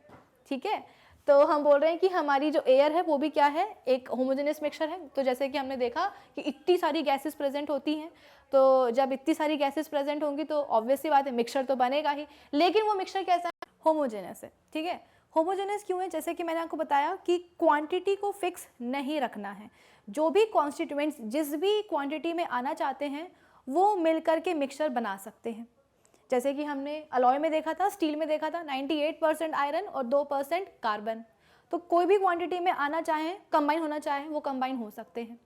सिमिलरली हम बात करते हैं जो हमारे सराउंडिंग की एयर की, इस एयर में भी हमने अभी अभी देखा है कि कितने अलग अलग टाइप की गैसेस प्रेजेंट होती है और उन सभी का जो अमाउंट है वो वेरी करता है एक दूसरे से। नाइट्रोजन सबसे ज़्यादा, तो आर्गन देखो कितनी कम है, 1% है। लेकिन फिर भी ये होमोजेनस मिक्सचर क्यों है, क्योंकि आपस में अलग अलग क्वांटिटीज़ में तो प्रेजेंट है लेकिन यूनिफॉर्मली मिक्सड होती है। जैसे कि मैं यहाँ पे खड़ी हुई हूँ, मुझे ऑक्सीजन चाहिए है इनहेल करने के लिए, तो ऐसा कभी नहीं होगा कि इस पोर्शन में जहाँ पे मैं अभी खड़ी हूँ वहाँ पे ऑक्सीजन नहीं होगी और ऑक्सीजन लेने के लिए मुझे दूसरी जगह पे शिफ्ट होना पड़ेगा जहाँ पे ऑक्सीजन है। ऐसा कभी नहीं होगा। ये गैसेस हमारी सराउंडिंग एयर में किसी भी अमाउंट में, किसी भी प्रपोर्शन में आ सकती हैं, लेकिन यूनिफॉर्मली मिक्सड होंगी। ऐसा नहीं है कि यहाँ पे ऑक्सीजन मुझे नहीं लग रही है, दूसरी जगह जाऊँगी तो वहाँ ऑक्सीजन एक्सपीरियंस में करने लगूंगी, मुझे ऑक्सीजन मिलने लगेगी ब्रीदिंग पर्पस के लिए। ठीक है, चलो फिर इसके बाद में ऑन दी अदर हैंड जो एक हेट्रोजेनस मिक्सचर होता है is a mixture having a non uniform composition through out the mixture. ठीक है, और उसके पास नॉन यूनिफॉर्म कॉम्पोजिशन होता है हेट्रोजेनस मिक्सचर में, जैसे कि हमने सैंड और वाटर का एग्जांपल देखा ही है। For example composition of mixtures of sodium chloride and iron filings, salt and sulphur. ठीक है, फिर इसके बाद में oil and water, chalk powder in water, wheat flour in water, milk and water are not uniform throughout the mixtures. क्या आप इस चीज़ को समझ पाए हैं? आई होप आपको होमोजेनस और हेट्रोजेनस समझ में आ गया होगा। यहाँ पे आप डायग्राम से भी देख सकते हो कि एक तरफ है हमारे पास होमोजेनस मिक्सचर और इस होमोजेनस मिक्सचर में आपको दिखाई दे रहे होंगे दो कलरफुल बॉल्स, एक है ग्रीन कलर के और एक है पर्पल कलर के।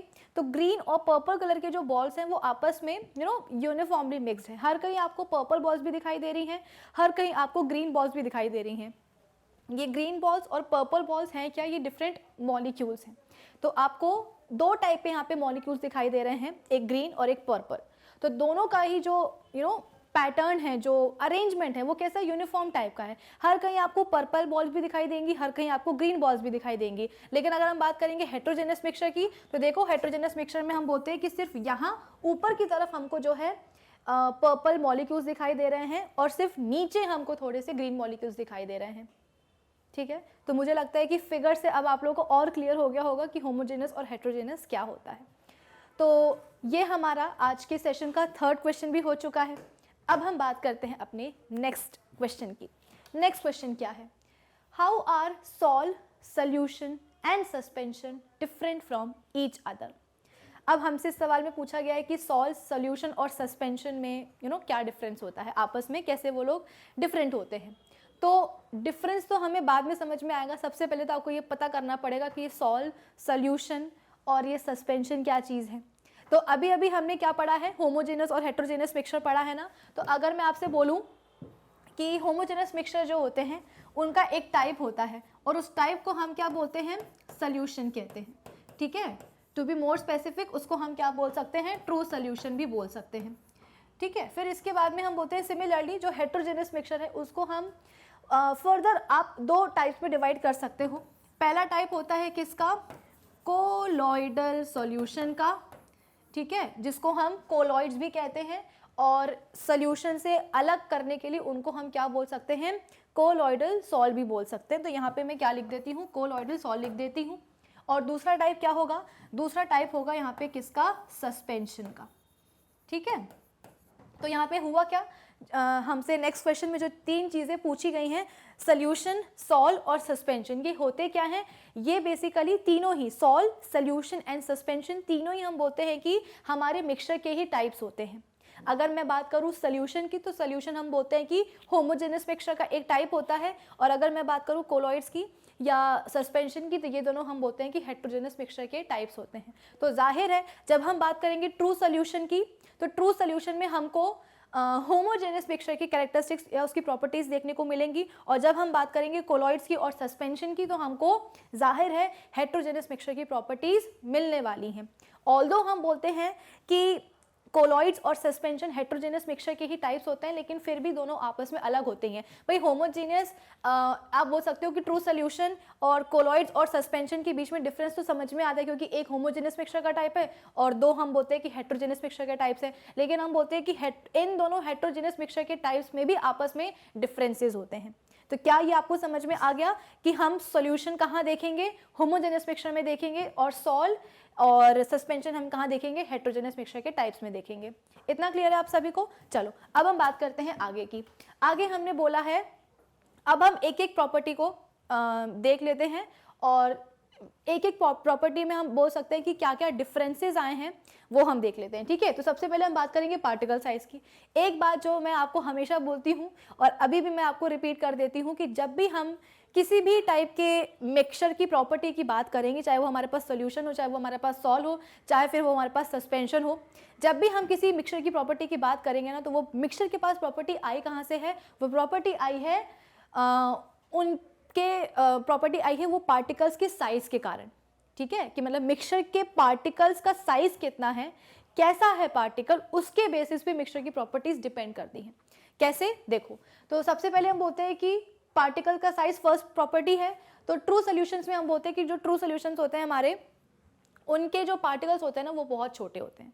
कितने छोटे होते हैं, कोई भाई रेंज भी तो होनी चाहिए ना, कोई बेंचमार्क भी होना चाहिए। तो हम बोलते हैं कि 1 नैनोमीटर से भी कम होते हैं। अब ये 1 नैनोमीटर क्या बला है भाई, तो जैसे हमको पता है कि हम डायमीटर, डिस्टेंस वगैरह को मेजर करने के लिए मीटर यूनिट का यूज़ करते हैं, तो नैनोमीटर भी क्या है, एक यूनिट ही है डिस्टेंस डायमीटर को मेजर करने के लिए। तो जैसे हम बोलते हैं कि जैसे किलोग्राम और ग्राम्स, तो हमने बोला कि किलोग्राम्स और ग्राम्स दोनों ही हम बोलते हैं कि वजन को मेजर करने के लिए दोनों यूनिट्स यूज़ की जाती हैं। लेकिन कोई रिलेशन होता है दोनों के बीच में, जैसे कि हमको पता है कि 1 kg कितने के बराबर होता है, 1000 ग्राम्स के बराबर होता है। तो अगर हम बोल रहे हैं कि नैनोमीटर और मीटर ये दोनों भी यूनिट्स हैं डिस्टेंस या डायमीटर वगैरह को मेजर करने के लिए, तो इन दोनों के बीच में भी तो कोई रिलेशनशिप होना चाहिए ना।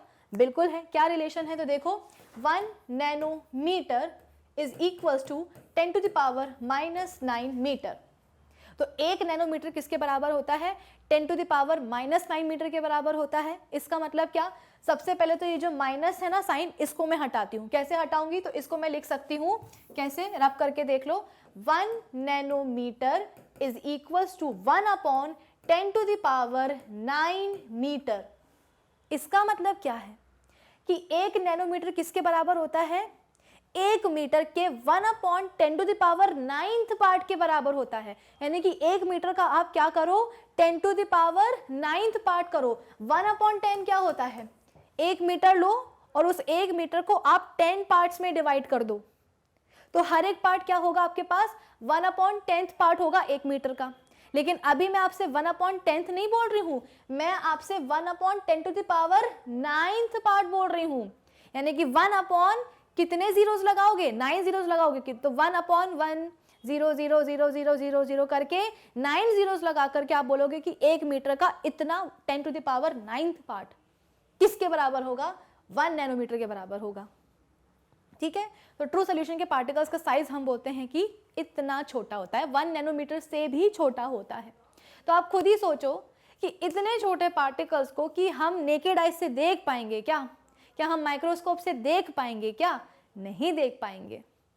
ठीक है, तो इसीलिए ट्रू सॉल्यूशंस की एक प्रॉपर्टी होती है। अगर आपको याद हो तो हमने ट्रू सॉल्यूशंस की प्रॉपर्टीज को बहुत अच्छी तरीके से डिस्कस किया था। वहाँ पे मैंने आपको बताया था कि ट्रू सॉल्यूशन के जो पार्टिकल्स होते हैं वो बहुत छोटे होते हैं, 1 नैनोमीटर से भी कम होता है उन पार्टिकल्स का साइज, जिसके कारण उन पार्टिकल्स को हम नेकेड आई से और माइक्रोस्कोप से नहीं देख सकते हैं। फिर इसके बाद में हम जाते हैं सस्पेंशन पे। अब आप बोलोगे कि मैम सस्पेंशन पे क्यों गए, क्योंकि मैं यहाँ पे आपको 2 एक्सट्रीम मिक्सचर्स पढ़ा रही हूँ। पहला एक्सट्रीम मिक्सचर है मेरे पास ट्रू सॉल्यूशन, और दूसरा मेरे पास है एक्सट्रीम मिक्सचर कौन सा, सस्पेंशन। और इनके बीच में कौन आते हैं, हमारे कोलॉइड्स आते हैं। तो सबसे पहले हम बात करते हैं सस्पेंशन की। सस्पेंशन के जो पार्टिकल्स होते हैं उनका साइज कितना होता है, तो 100 नैनोमीटर के से ज़्यादा होता है, उसके बराबर होता है। ठीक है, तो आप बोल सकते हो कि 100 नैनोमीटर के से ज़्यादा होगा। तो कहाँ 1 नैनोमीटर से भी कम और कहाँ 100 नैनोमीटर से भी ज़्यादा। तो क्या आप साइज में डिफरेंस समझ सकते हो कि ट्रू सॉल्यूशन के पार्टिकल्स का साइज कितना छोटा होगा, 1 नैनोमीटर से भी कम, और सस्पेंशन के पार्टिकल्स का साइज 100 नैनोमीटर से भी ज़्यादा। तो ये हो गए ना 2 एक्सट्रीम मिक्सचर्स। चलो अब इन दोनों ही एक्सट्रीम मिक्सचर्स के बीच वाला एक मिक्सचर पढ़ लेते हैं, जिसे हम क्या कहते हैं, कोलॉइड्स कहते हैं। कोलॉइड्स के जो पार्टिकल्स होते हैं उनका साइज कितना होता है, ये ना बहुत सेफ खेलते हैं। जो हमारे जितने भी कोलॉइड्स होते हैं ये बहुत ही सेफ खेलते हैं। इनकी प्रॉपर्टीज जो होती है ना ट्रू सोल्यूशन और सस्पेंशन के बीच की होती है। जैसे कि पार्टिकल का साइज हम बोलते हैं कि कितना होता है, रेंज है यहाँ पे देखो 1 से लेकर के 100 नैनोमीटर। अगर आपको वैल्यू सेंटीमीटर में याद होती है तो बहुत अच्छी बात है, आप सेंटीमीटर में भी कर सकते हो याद, मीटर्स में भी कर सकते हो याद, लेकिन मैं प्रेफरेंस दूंगी नैनोमीटर को। ठीक है, तो नैनोमीटर में अगर आप यूनिट्स याद कर लेते हो तो बहुत अच्छी बात है। तो हमने बोला कि 1 से लेकर के 100 नैनोमीटर की रेंज के बीच में हम बोलते हैं कि कोलॉइड्स के पार्टिकल्स का साइज होता है। तो 1 नैनोमीटर से कम ट्रू सोल्यूशन के पार्टिकल्स का साइज, 100 से ज़्यादा सस्पेंशन के पार्टिकल्स, और 1 to 100 जो रेंज है, मिडिल वाली जो रेंज है, उसे कौन ऑक्यूपाई करता है, तो कोलॉइड्स की पार्टिकल्स करते हैं। इसीलिए मैंने बोला कि 2 एक्सट्रीम मिक्सचर्स के बीच में कोलॉइड्स बीच में आते हैं। फाइन, चलो अब इसके बाद में नेक्स्ट प्रॉपर्टी क्या है, अपीयरेंस। तो अपीयरेंस हम बोलते हैं कि ट्रू सोल्यूशन कैसे दिखते हैं, बहुत ही क्लियर और ट्रांसपेरेंट दिखते हैं। क्लियर और ट्रांसपेरेंट का मतलब ये नहीं कि हमेशा पानी जैसे दिखेंगे, नहीं, ये कलर्ड भी हो सकते हैं। ठीक है, अगर मैं आपसे बोलूं कि कॉपर सल्फेट, हमारे पास प्योर कॉपर सल्फेट सॉल्ट है, प्योर है, उसको हमने पानी में डाल दिया है, तो आपके पास एक लाइट ब्लू कलर का बहुत ही अच्छा सा सोल्यूशन आएगा। वो सोल्यूशन भी क्या होगा, ट्रू सोल्यूशन होगा, लेकिन वो होगा कैसा, ब्लू कलर का होगा, लेकिन फिर भी कैसा होगा, क्लियर होगा और ट्रांसपेरेंट होगा। फिर इसके बाद में अगर हम बात करें किसकी, सस्पेंशन की, तो सस्पेंशन में हम बोलते हैं कि ओपेक होते हैं, यानी कि आर पार जो है ना इनके कुछ दिखता ही नहीं है। और अगर हम बात करें किसके, ट्रांसलूसेंट की, कोलॉइड्स की, तो ये कैसे होते हैं, ट्रांसलूसेंट होते हैं। यानी कि आप बोल सकते हो कि आपने अगर बटर पेपर देखा होगा, बटर पेपर हम बोलते हैं कि जब हम किसी भी चीज़ को बेक वगैरह करते हैं, केक वगैरह को बेक करने के लिए जो बेकिंग ट्रे होती है ना, उसके नीचे हम बिछा देते हैं, बहुत फाइन पतला सा पेपर होता है। तो उसको हम बटर पेपर कहते हैं। बटर पेपर अगर जिन लोगों ने देखा होगा बहुत अच्छी बात है, जिनने नहीं देखा होगा वो भी एक बार जा करके देख लेना, आपको ट्रांसलूसेंट वर्ड का मतलब समझ में आएगा कि हमको बटर पेपर की दूसरे साइड, मतलब अगर हम किसी चीज़ को बटर पेपर के थ्रू देखना चाहेंगे दूसरे साइड में, तो हमको एग्जैक्ट वो चीज़ दिखाई नहीं देगी। मतलब वो चीज़ तो हमें दिखेगी, जैसे कि अगर मैंने बटर पेपर के पीछे ऐसा पेन रख दिया है तो मुझे दिखाई देगा कि हाँ ये पेन है, लेकिन एग्जैक्ट इसका शेप कैसा है, प्रॉपर शेप कैसा है, वो मुझे दिखाई नहीं देगा। तो ऐसी अपीयरेंस को, ऐसी विजिबिलिटी को हम क्या कहते हैं, ट्रांसलूसेंट कहते हैं। तो ट्रू सॉल्यूशंस क्लियर होंगे, ट्रांसपेरेंट होंगे, ऑल्दो वो कलर्ड भी हो सकते हैं लेकिन फिर भी वो क्लियर होंगे, ट्रांसपेरेंट होंगे। हमारे सस्पेंशन ओपेक होते हैं, कुछ दिखाई नहीं देता है, और जो हमारे कोलॉइड्स होते हैं वो कैसे होते हैं, ट्रांसलूसेंट होते हैं। यानी कि बेसिक इन्फॉर्मेशन तो हमें ऑब्जेक्ट के बारे में हो ही जाती है कि उसके नेक्स्ट साइड में रखा कौन सा ऑब्जेक्ट है, उसका क्लियर कट शेप साइज वगैरह हमें भले ही दिखाई ना दे। फिर इसके बाद में नेचर की बात करें तो जैसे कि मैंने आपको बताया कि ट्रू सॉल्यूशंस जो होते हैं वो होमोजेनियस मिक्सचर के टाइप्स होते हैं, और इन दोनों की अगर मैं बात करूँ सस्पेंशन की और कोलॉइड्स की, तो ये दोनों हेट्रोजेनस मिक्सचर के टाइप हैं। हेट्रोजेनस मिक्सचर के टाइप्स हैं, लेकिन फिर भी देखो इन दोनों की प्रॉपर्टीज अलग अलग हो रही हैं, ठीक है। फिर इसके बाद में हम बात करते हैं फिल्टरेबिलिटी की, कि अगर मैं ट्रू सॉल्यूशन को फिल्टर पेपर से पास कराना चाहूँ तो क्या होगा, ठीक है। ट्रू सॉल्यूशंस को अगर मैं फिल्टर पेपर से पास कराना चाहूँ तो आराम से ट्रू सॉल्यूशन क्या करेंगे, फिल्टर पेपर को पास कर जाएंगे। क्यों? क्योंकि ट्रू सॉल्यूशन के पार्टिकल्स का साइज, मैंने आपको बोला है ना कि जो भी आपको प्रॉपर्टी दिखाई देती है तीनों ही मिक्सचर में, तीनों ही टाइप के मिक्सचर में, वो क्यों दिखाई देती है, उनके रिस्पेक्टिव पार्टिकल्स के नेचर पे, या बोल सकते हो कि पार्टिकल्स के साइज के कारण दिखाई देती है। तो यहाँ पे हमने बोला कि फिल्टरेबिलिटी की ट्रू सोल्यूशन को अगर हम फिल्टर पेपर से पास करेंगे कि तो पूरा का पूरा फिल्टर पेपर से हम बोलते हैं कि सोल्यूशन हमारा नीचे आ जाएगा, फिल्टर हो जाएगा। क्यों हो जाएगा? क्योंकि इस सोल्यूशन के जो पार्टिकल्स होते हैं उनका साइज बहुत छोटा होता है। कितना छोटा होता है? 1 नैनोमीटर से भी कम होता है।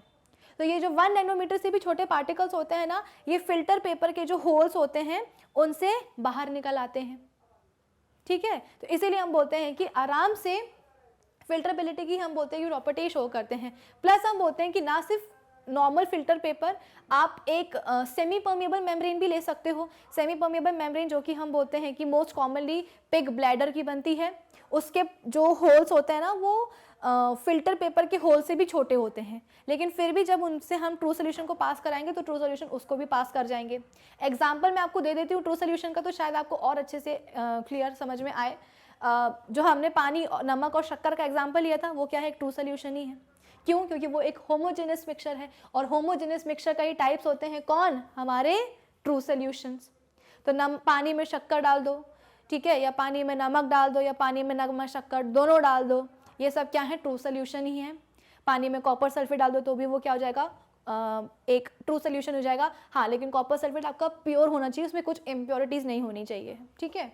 तो हम बोलते हैं कि सारे ट्रू सोल्यूशन को, जाहिर है ना, अगर आप एक फिल्टर पेपर से नमक के पानी को या शक्कर के पानी को पास कराना चाहोगे तो पूरा का पूरा पानी नीचे आ जाएगा, कुछ भी फिल्टर पेपर में रेसिड्यू नहीं दिखाई देगा हमें, ठीक है।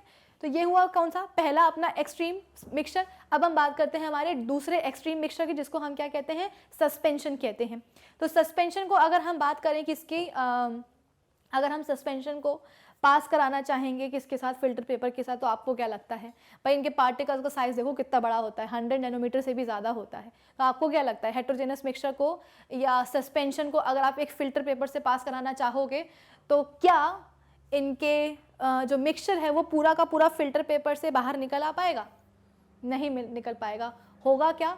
जो बड़े पार्टिकल्स होंगे वो ऊपर ही के ऊपर रह जाएंगे फिल्टर पेपर में, ऐसा रेसिड्यू, बाकी सॉल्वेंट पूरा नीचे आ जाएगा। एग्जाम्पल के लिए हमने सस्पेंशन का हम देख सकते हैं क्या? पानी में सैंड है ना, पानी में सैंड हमने घोल दी अच्छे से, इसके बाद में उसको फिल्टर पेपर से पास कराया तो पानी पूरा नीचे चला जाएगा और जो सैंड है वो पूरी की पूरी ऊपर रह जाएगी। क्यों? क्योंकि हम बोलते हैं कि वो क्या है, वो उसके पार्टिकल्स का साइज बहुत बड़ा होता है। सैंड यानी कि रेत के जो ग्रेन्स होते हैं उनका साइज कितना बड़ा होता है। ऐसे भी हम अगर हम रेत को हाथ में उठा करके देखें तो इंडिविजुअली हमें रेत का एक एक कण हमें दिखाई देता है, क्योंकि आप देख सकते हो कि पार्टिकल का साइज 100 नैनोमीटर से भी ज़्यादा है। तो सेमी परमिएबल मेम्ब्रेन को तो छोड़ ही दो, क्योंकि सेमी परमिएबल मेम्ब्रेन के तो जो होल्स हैं वो फिल्टर पेपर से भी छोटे होते हैं। तो सस्पेंशन तो फिल्टर पेपर को भी क्रॉस नहीं कर पा रहे हैं, तो सेमी परमिएबल मेम्ब्रेन को क्या ही क्रॉस कर पाएंगे। तो यहाँ पे हमने दो एक्सट्रीम मिक्सचर देख लिए हैं। अब हम बात करते हैं इन दोनों ही एक्सट्रीम मिक्सचर के एक बीच वाले मिक्सचर की, जिसका नाम है कोलॉइड्स। कोलॉइड्स, एक चीज़ हमेशा ध्यान रखना, जैसे कि हम ट्रू सोल्यूशन में बोलते हैं कि इसके दो कंपोनेंट्स होते हैं, एक होता है हमारे पास सॉल्यूट और एक होता है सॉल्वेंट। सॉल्यूट में हम बोलते हैं कि एक ऐसा कंपोनेंट है जो कि दूसरे कंपोनेंट में जाकर के डिसॉल्व हो जाता है, और सॉल्वेंट एक ऐसा कंपोनेंट है जिसमें कि पहला वाला कंपोनेंट आकर के डिसॉल्व होता है। फॉर एग्जांपल पानी और नमक, तो पानी में नमक आकर के डिसॉल्व हो रहा है तो नमक क्या होगा, सॉल्यूट होगा, और पानी क्या होगा, सॉल्वेंट होगा। ठीक है, सिमिलरली हम बोलते हैं कि इसी तरह के दो कंपोनेंट्स हमको दिखाई देते हैं कोलॉइड्स में, जिसको हम क्या कहते हैं, डिस्पर्स्ड फेज भी कहते हैं, और डिस्पर्जन एक होता है दूसरा कंपोनेंट जिसको हम डिस्पर्जन मीडियम कहते हैं। डिस्पर्स्ड फेज सॉल्यूट लाइक होता है, ये वो कंपोनेंट होता है जो कि आप बोल सकते हो कि दूसरे कंपोनेंट में जाकर के डिसॉल्व हो जाता है। ठीक है, और इसके बाद में डिसॉल्व मीन डिस्ट्रीब्यूट हो जाता है, डिस्पर्स हो जाता है। ठीक है, और इसके बाद में हम बोलते हैं कि डिस्पर्जन मीडियम क्या है, ये वो कंपोनेंट है जिसमें कि पहला वाला कंपोनेंट आकर के या डिस्पर्स फेज आकर के डिस्ट्रीब्यूट हो जाता है, उसे हम क्या कहेंगे, डिस्पर्जन मीडियम कहेंगे। ठीक है, तो यहाँ पे हम बोलते हैं कि कोलॉइड्स में डिस्पर्स्ड फेज के जो पार्टिकल्स होते हैं, डिस्पर्जन मीडियम समझ में आया, डिस्पर्स्ड फेज समझ में आया, तो डिस्पर्स्ड फेज के जो पार्टिकल्स होते हैं जो कि डिस्ट्रीब्यूट हो जाते हैं जाकर के मीडियम में, उन पार्टिकल्स को हम क्या कहते हैं, कोलॉइडल पार्टिकल्स कहते हैं। तो इन कोलॉइडल पार्टिकल्स के ही साइज को हम बार बार क्या कर रहे हैं, मेंशन करते आ रहे हैं। तो यहाँ पे हम बोल रहे हैं कि जैसे कि मैंने आपको बताया कि जो कोलॉइड जो होते हैं वो ट्रू सोल्यूशन और सस्पेंशन के बीच की प्रॉपर्टीज शो करते हैं। तो अगर हम क्या करेंगे, इनको फिल्टर पेपर से पास कराना चाहेंगे कोलॉइड्स को, तो फिल्टर पेपर से तो ये पास हो जाएंगे, तो हमें लगेगा कि अरे ये तो कैसे हैं, ट्रू सोल्यूशन जैसे हैं, होमोजेनियस हैं, क्योंकि ये क्या कर रहे हैं, फिल्टर पेपर से पास हो रहे हैं। लेकिन हम अभी फिल्टरबिलिटी की प्रॉपर्टी सिर्फ एक फिल्टर पेपर से पास कराने पर नहीं देखेंगे, हम क्या करेंगे, सेमी परमेबल मेम्ब्रेन से भी पास करा करके देखेंगे। तो जैसे ही हम बोलते हैं कि सेमी परमेबल मेम्ब्रेन से इनको पास कराया जाता है किसको, कोलॉइड्स को, तो रेसिड्यू रह जाता है। कुछ पार्टिकल्स ऐसे कोलॉइड्स पार्टिकल ऐसे रह जाते हैं जो कि सेमी परमेबल मेम्ब्रेन को क्रॉस नहीं कर पाते हैं। इसीलिए हम बोलते हैं कि नॉर्मल फिल्टर पेपर से तो पास हो जाएंगे लेकिन सेमी परमेबल मेम्ब्रेन से नहीं हो पाएंगे। नॉर्मल फिल्टर पेपर से पास होते हुए हमें लगेगा कि ये कैसे हैं, ट्रू सोल्यूशन जैसे हैं, होमोजेनस हैं, और वाकई में कोलॉइड्स हम बोलते हैं कि ऐसे ही दिखते हैं, ट्रू सोल्यूशन जैसे ही दिखते हैं, होमोजेनस दिखते हैं। बेस्ट एग्जाम्पल बताऊं, मिल्क। मिल्क को देखने में, मिल्क कितनी सारी चीज़ों का बना है, उसमें पानी भी है, उसमें फैट मॉलिक्यूल्स भी हैं। फैट मॉलिक्यूल्स हम बोलते हैं कि डिस्पर्स्ड होते हैं पानी में, वाटर में, लेकिन देखने पे लगता है कि फैट कहाँ है और पानी कहाँ है, बिल्कुल भी नहीं। इनफैक्ट हमारे बॉडी के अंदर जो खून होता है वो भी क्या है, एक कोलॉइड ही है। ब्लड में आरबीसीज हैं, ब्लड में डब्ल्यूबीसीज हैं, ब्लड में हम बोलते हैं कि प्लेटलेट्स हैं, प्लाज्मा है। लेकिन अगर कभी कट लग जाता है और खून निकलना शुरू हो जाता है, ब्लीडिंग होने लगती है, तो क्या उस बहते हुए खून में आपको आरबीसी, डब्ल्यूबीसी, प्लेटलेट्स अलग अलग दिखाई देती हैं क्या? नहीं दिखाई देती हैं। तो ब्लड भी क्या है, एक कोलॉइड है। ठीक है, चलो अब इसके बाद में ये तो हुई कुछ प्रॉपर्टीज। नेक्स्ट प्रॉपर्टी क्या है, सेटलिंग ऑफ पार्टिकल्स। पार्टिकल्स की अगर मैं सेटलिंग की बात करूं तो ट्रू सोल्यूशन, भाई नमक के पानी को अगर आप एक हफ्ते के लिए छोड़ भी दोगे तो आपको क्या लगता है कि नमक कभी आकर के ग्लास के बॉटम में जाकर के सेटल होगा क्या? नहीं होगा। क्यों? क्योंकि वो ट्रू सोल्यूशन है। ट्रू सोल्यूशन ऐसे ही होते हैं कि ट्रू सोल्यूशन के जो पार्टिकल्स होते हैं, सॉल्यूट पार्टिकल्स जो होते हैं, वो कभी भी नीचे जाकर के सेटल नहीं होते हैं, वो स्टेबल होते हैं। सस्पेंशन का क्या कहना, रेत को अच्छी तरीके से पानी में डिस्ट्रीब्यूट करने की हम कोशिश भी करेंगे, चलाते रहेंगे। द मोमेंट आपने चलाना छोड़ दिया, स्टरिंग छोड़ दी, रेत पूरी की पूरी नीचे जाकर के सेटल हो जाएगी। क्यों? क्योंकि हमारे सस्पेंशन कैसे होते हैं, काफ़ी अनस्टेबल होते हैं। बेसिकली आप बोल सकते हो कि रेत इतनी भारी होती है ना कि वो पानी में डिस्पर्स्ड रह ही नहीं पाती है, नीचे जाकर के बैठ जाती है ग्रेविटी के कारण। ठीक है, और इनके पार्टिकल्स, मैं बोल रही हूँ ना कि जो भी है सिर्फ और सिर्फ पार्टिकल्स के साइज के कारण ही है। ट्रू सोल्यूशन के पार्टिकल्स का हम बोलते हैं कि साइज इतना छोटा रहता है कि वो सॉल्वेंट में, उसके मीडियम में हमेशा क्या रहते हैं, डिसॉल्व्ड रहते हैं। सस्पेंशन के पार्टिकल्स का साइज इतना बड़ा है कि उनसे डिस्पर्स्ड रहते बनता ही नहीं है, ग्रेविटी के कारण नीचे आकर के बार बार बैठ जाते हैं। कितने बार भी चलाने की कोशिश करो कि हाँ भाई उठो उठो उठो, अल्टीमेटली स्टरिंग के बंद होते ही वो नीचे आकर के बैठ जाते हैं, क्योंकि ग्रेविटी के कारण पार्टिकल्स का साइज बहुत बड़ा है। फिर इसके बाद में अगर हम बात करें कोलॉइड्स की, तो इनके पार्टिकल्स का क्या ही कहना। इनके पार्टिकल्स हम बोलते हैं कि कोलॉइड्स में हम बोलते हैं कि स्टेबल होते हैं। क्यों? क्योंकि इनके पार्टिकल्स भी नीचे आकर के बैठते नहीं, वो सस्पेंडेड रहते हैं। लेकिन सवाल यह है कि ऐसा क्यों? क्योंकि इनके पार्टिकल्स ट्रू सोल्यूशन जैसे छोटे तो होते नहीं हैं कि मीडियम में जो है ना डिस्पर्स्ड रहें, सस्पेंडेड रहें, डिजॉल्व रहें। तो इनके पार्टिकल सस्पेंशन की तरह क्यों बैठते नहीं है नीचे जाकर के? क्योंकि कोलॉइडल पार्टिकल के ऊपर प्रेजेंट होते हैं चार्जेस, या तो पॉजिटिव चार्ज होगा या नेगेटिव चार्ज होगा। तो डिस्पर्स मीडियम भी पीछे क्यों रहेगा? वो भी अपने ऊपर एक चार्ज कैरी करता है। कौन सा चार्ज? ऑपोजिट चार्ज, जो कि डिस्पर्स्ड या बोल सकते हो कि डिस्पर्स्ड फेस के पार्टिकल्स के पास होगा, यानी कि कोलॉइड्स के पार्टिकल्स के पास होगा। तो होता क्या है, सपोज मैं क्या हूँ, एक कोलॉइड का पार्टिकल हूँ, मेरे ऊपर एक पॉजिटिव चार्ज है, मेरी एक पड़ोसी है वो भी कोलॉइड की पार्टिकल है और उसके ऊपर भी क्या है, एक पॉजिटिव चार्ज है। कोलॉइड्स के पार्टिकल्स के पास हमेशा सेम चार्ज ही होगा। तो आप खुद ही बताओ, सेम चार्जेस क्या कभी एक दूसरे की तरफ अट्रैक्ट करेंगे क्या? नहीं। सेम चार्जेस क्या करेंगे, लाइक चार्जेस क्या करते हैं, एक दूसरे से रिपल करते हैं। तो मैं कभी भी अपने पड़ोसी वाली कोलॉइड पार्टिकल के पास कभी नहीं जाने वाली और ना ही पड़ोस वाली कोलॉइड पार्टिकल मेरे पास कभी आने वाली है। तो कोलॉइड के पार्टिकल्स क्या करेंगे, दूर दूर रहेंगे। लेकिन जिस मीडियम में मैं प्रेजेंट हूँ उस मीडियम के ऊपर तो ऑपोजिट चार्ज है, यानी कि अगर मेरे पास पॉजिटिव चार्ज है तो जिस मीडियम में मैं हूँ उसके पास नेगेटिव चार्ज है। तो मैं क्या करूँगी, हमेशा मैं नेगेटिव चार्ज के पीछे अट्रैक्टेड रहूँगी। अगर कोई मुझसे आकर के बोलेगा कि सुनो मीडियम में नीचे जाकर के सेटल हो जाओ, तो मैं उसको मना करूंगी कि मैं क्यों हूँ सेटल, भाई जिस मीडियम में मैं प्रेजेंट हूँ उसके ऊपर नेगेटिव चार्ज है और मेरे ऊपर पॉजिटिव चार्ज है, तो हमेशा एक अट्रैक्शन बना रहेगा। मैं हमेशा मीडियम के पीछे भागती रहूंगी, उसी में क्या रहूंगी, डिस्पर्स्ड रहूंगी। कभी भी मुझे नीचे बैठना अच्छा नहीं लगेगा। और एग्जैक्टली यही होता है, कोलॉइड के पार्टिकल्स क्यों नीचे जाकर के नहीं बैठते हैं? क्योंकि उनके ऊपर एक तो चार्जेस होते हैं, ठीक है, जिसके कारण पार्टिकल्स एक दूसरे के पास नहीं जाते हैं, रिपल करते रहते हैं। At the same time dispersion medium में भी ऑपोजिट चार्ज होता है, जिसके कारण वो हमेशा मीडियम की तरफ अट्रैक्टेड रहते हैं और कभी भी उस पर नीचे जाकर के बैठना नहीं चाहते हैं। लेकिन ऐसा नहीं कि उनको हम कभी बिठा नहीं सकते हैं, बिल्कुल बिठा सकते हैं। कैसे बिठा सकते हैं? अगर हम डिस्पर्स्ड फेस के पार्टिकल्स यानी कि कोलॉइडल पार्टिकल्स के ऊपर जो चार्जेस प्रेजेंट है ना, उनको हम रिमूव करते हैं। भाई जो भी दिक्कत हो रही है वो पार्टिकल्स के ऊपर जो चार्जेस प्रेजेंट है उन्हीं के कारण तो हो रही है। तो अगर हम उन चार्जेस को हम हटा दें, न्यूट्रलाइज कर दें, तो जैसे ही कोलॉइड्स के पार्टिकल्स अपने चार्जेस को लूज करेंगे वो क्या हो जाएंगे, पहले तो आपस में पास पास आ जाएंगे और फिर इसके बाद में उनके ऊपर चार्ज तो है ही नहीं, तो डिस्पर्जन मीडियम में अगर चार्ज होगा भी तो वो अट्रैक्ट हो नहीं पाएंगे उसकी तरफ, तो नीचे जा करके सेटल हो जाएंगे। इसको हम क्या कहते हैं? इसको हम कोआगुलेशन की प्रोसेस कहते हैं कि जैसे ही कोलॉइड्स के पार्टिकल्स अपने चार्जेस को लूज करते हैं वो असेंबल हो जाते हैं, इकट्ठा हो जाते हैं और मीडियम में नीचे जाकर के बैठ जाते हैं। Is that clear to you all or not? ठीक है। फिर इसके बाद में विजिबिलिटी, ट्रू सोल्यूशन के सॉल्यूट पार्टिकल्स जो होते हैं उनको हम ना नेकेड आई से देख सकते हैं ना माइक्रोस्कोप से देख सकते हैं। सस्पेंशन के पार्टिकल्स को हम नेकेड आई से भी देख सकते हैं और कोलॉइड्स के जो पार्टिकल्स होते हैं उनको हम नेकेड आई से नहीं देख सकते हैं, लेकिन हम माइक्रोस्कोप से उनकी प्रेजेंस जो है ना वो हमें दिखाई देती है। तो जो कि हम बोलते हैं कि पार्टिकल्स कोलॉइड्स में हमेशा सस्पेंडेड होते हैं ना, तो इसीलिए हमें लगता है कि कोलॉइड्स कैसे हैं, ट्रू सोल्यूशन जैसे हैं।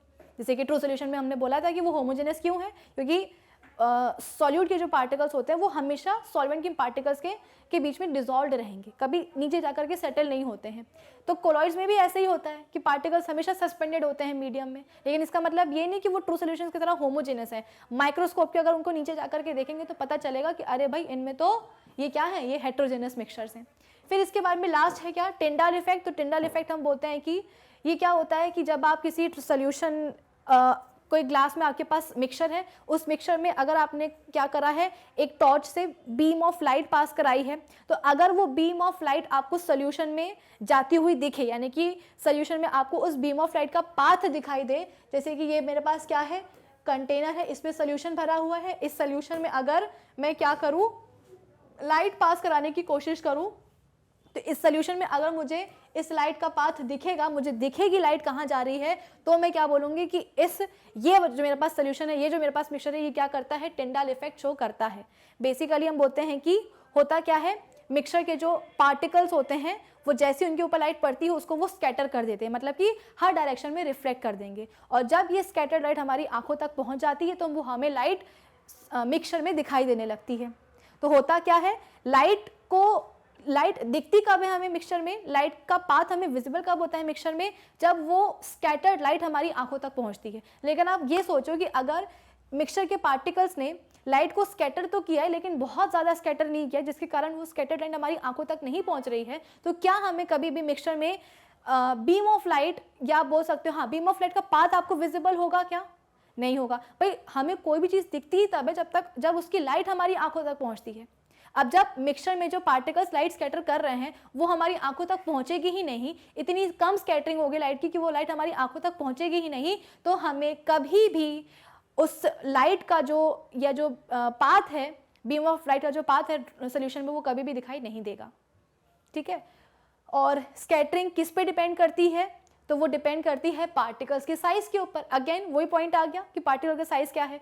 ट्रू सोल्यूशन में हम बोलते हैं कि पार्टिकल का साइज इतना छोटा होता है कि वो बेचारे स्कैटरिंग नहीं कर पाते हैं, स्कैटरिंग करते हैं लेकिन इतनी इनसिग्निफिकेंट करते हैं कि वो स्कैटर्ड लाइट हमारी आंखों तक नहीं पहुंच पाती है। तो अगर आपने पानी और नमक के सोल्यूशन में लाइट पास कराने की कोशिश करी है तो आपको बीम ऑफ लाइट का पाथ उस सोल्यूशन में विजिबल नहीं होगा। क्यों? क्योंकि पार्टिकल्स ने स्कैटरिंग करी नहीं। हम कन्वीनियंस के लिए बोल देते हैं कि पार्टिकल्स स्कैटरिंग करते ही नहीं है, करते हैं लेकिन सच्चाई आपको पता होनी चाहिए कि इतनी कम करते हैं, इतनी इनसिग्निफिकेंट करते हैं कि हमारी आंखों तक पहुंचती नहीं है। सस्पेंशन का कहना ही क्या, उनको करना ही है करना टिंडाल इफेक्ट शो। क्यों? क्योंकि देखो ना पार्टिकल साइज कितना बड़ा होता है, 100 नैनोमीटर से भी ज़्यादा होता है, तो करेंगे स्कैटर। लेकिन एक कंडीशन है, कंडीशन ये है कि जब तक पार्टिकल्स मीडियम में सस्पेंडेड है ना तभी तक करेंगे। जैसे ही हम बोलते हैं कि सैंड के ग्रेन्स नीचे जाकर के बैठ जाएंगे तो कितनी भी लाइट फेंक लो आप, उसे स्कैटर करेगा कौन? क्योंकि पार्टिकल्स तो नीचे जाकर के बैठ गए। तो जब तक सस्पेंशन में हम बोलते हैं कि पार्टिकल्स मीडियम में सस्पेंडेड हैं तभी तक हम बोलते हैं कि वो लाइट को स्कैटर करेंगे। ठीक है। और टिंडाल इफेक्ट शो करेंगे। और कोलॉइड्स का कहना ही क्या है, ये तो हमेशा ही टिंडाल इफेक्ट शो करेंगे क्योंकि इनके पार्टिकल्स का जो साइज है वो 1 to 100 नैनोमीटर के बीच का होता है। तो इतने पार्टिकल्स हम बोलते हैं कि बिग इनफ होते हैं कि वो लाइट को स्कैटर कर पाए सिग्निफिकेंट अमाउंट में। फाइन। तो मुझे लगता है कि ये वाला क्वेश्चन भी सभी को समझ में आ गया होगा। अब हम चलते हैं कहाँ अपने, अब नेक्स्ट क्वेश्चन हमसे क्या बोल रहा है, to make a saturated solution 36 gram of sodium chloride is dissolved in 100 grams of water at 293 kelvin, find its concentration at this temperature.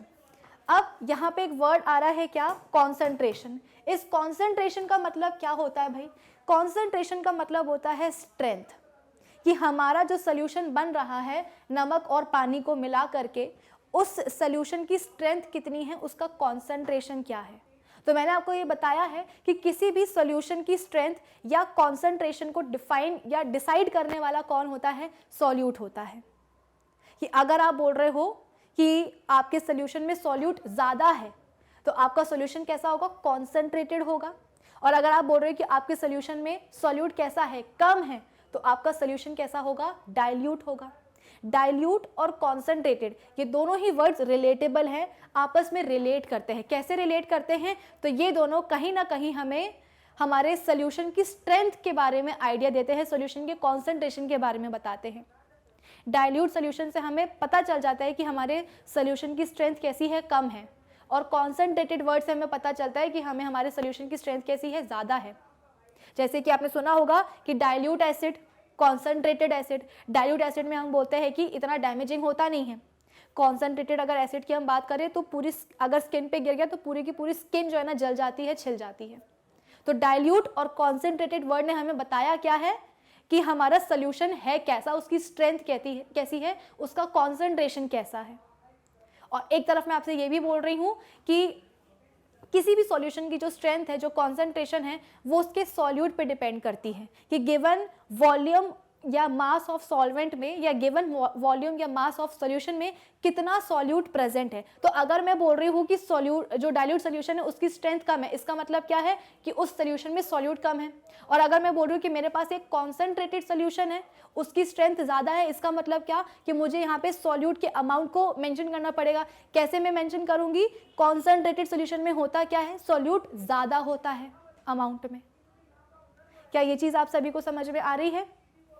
अब जब हम बोलते हैं कि जब हमें सॉल्यूशन की स्ट्रेंथ फाइंड आउट करनी है या कॉन्सेंट्रेशन फाइंड आउट करना है तो हम कैसे करते हैं, हम परसेंटेज से करते हैं, हम परसेंटेज में निकालते हैं। और उसके भी अलग अलग मेथड्स होते हैं, जैसे कि हमने कई सारे मेथड्स पढ़े हैं। मास बाय मास पढ़ा है, मास बाय वॉल्यूम पढ़ा है, वॉल्यूम बाय वॉल्यूम पढ़ा है।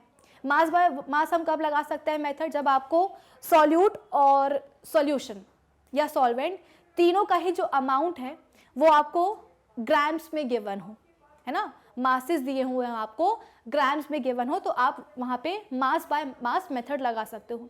मास बाय वॉल्यूम कहाँ लगाओगे आप? जब आपको सॉल्यूट का अमाउंट ग्राम्स में गिवन हो, यानी कि आपको अमाउंट जो है मास में गिवन हो, और आपको सॉल्यूशन का जो अमाउंट है वो आपको वॉल्यूम में गिवन हो, या ml में हो या लीटर में हो, उससे कोई फर्क नहीं पड़ता है। बस पता होना चाहिए क्या आपको कि सॉल्यूशन का जो अमाउंट है वो कैसे बताया गया है, आपको मास में बताया गया है या वॉल्यूम में बताया गया है। अगर वॉल्यूम में बताया गया है तो मास बाय वॉल्यूम लगा दो, और अगर आपको सॉल्यूट, सॉल्वेंट और सॉल्यूशन तीनों का ही जो अमाउंट है आपको वॉल्यूम में गिवन है, जैसे कि कोई सॉल्यूशन है, एग्जांपल हमने लिया है अल्कोहल प्लस वाटर, पानी में हमने अल्कोहल डाल दिया है, अल्कोहल कितना लिया हमने 15 ml लिया, पानी हमने कितना लिया 100 ml लिया, तो हमने 100 ml पानी में 15 ml अल्कोहल डाला है।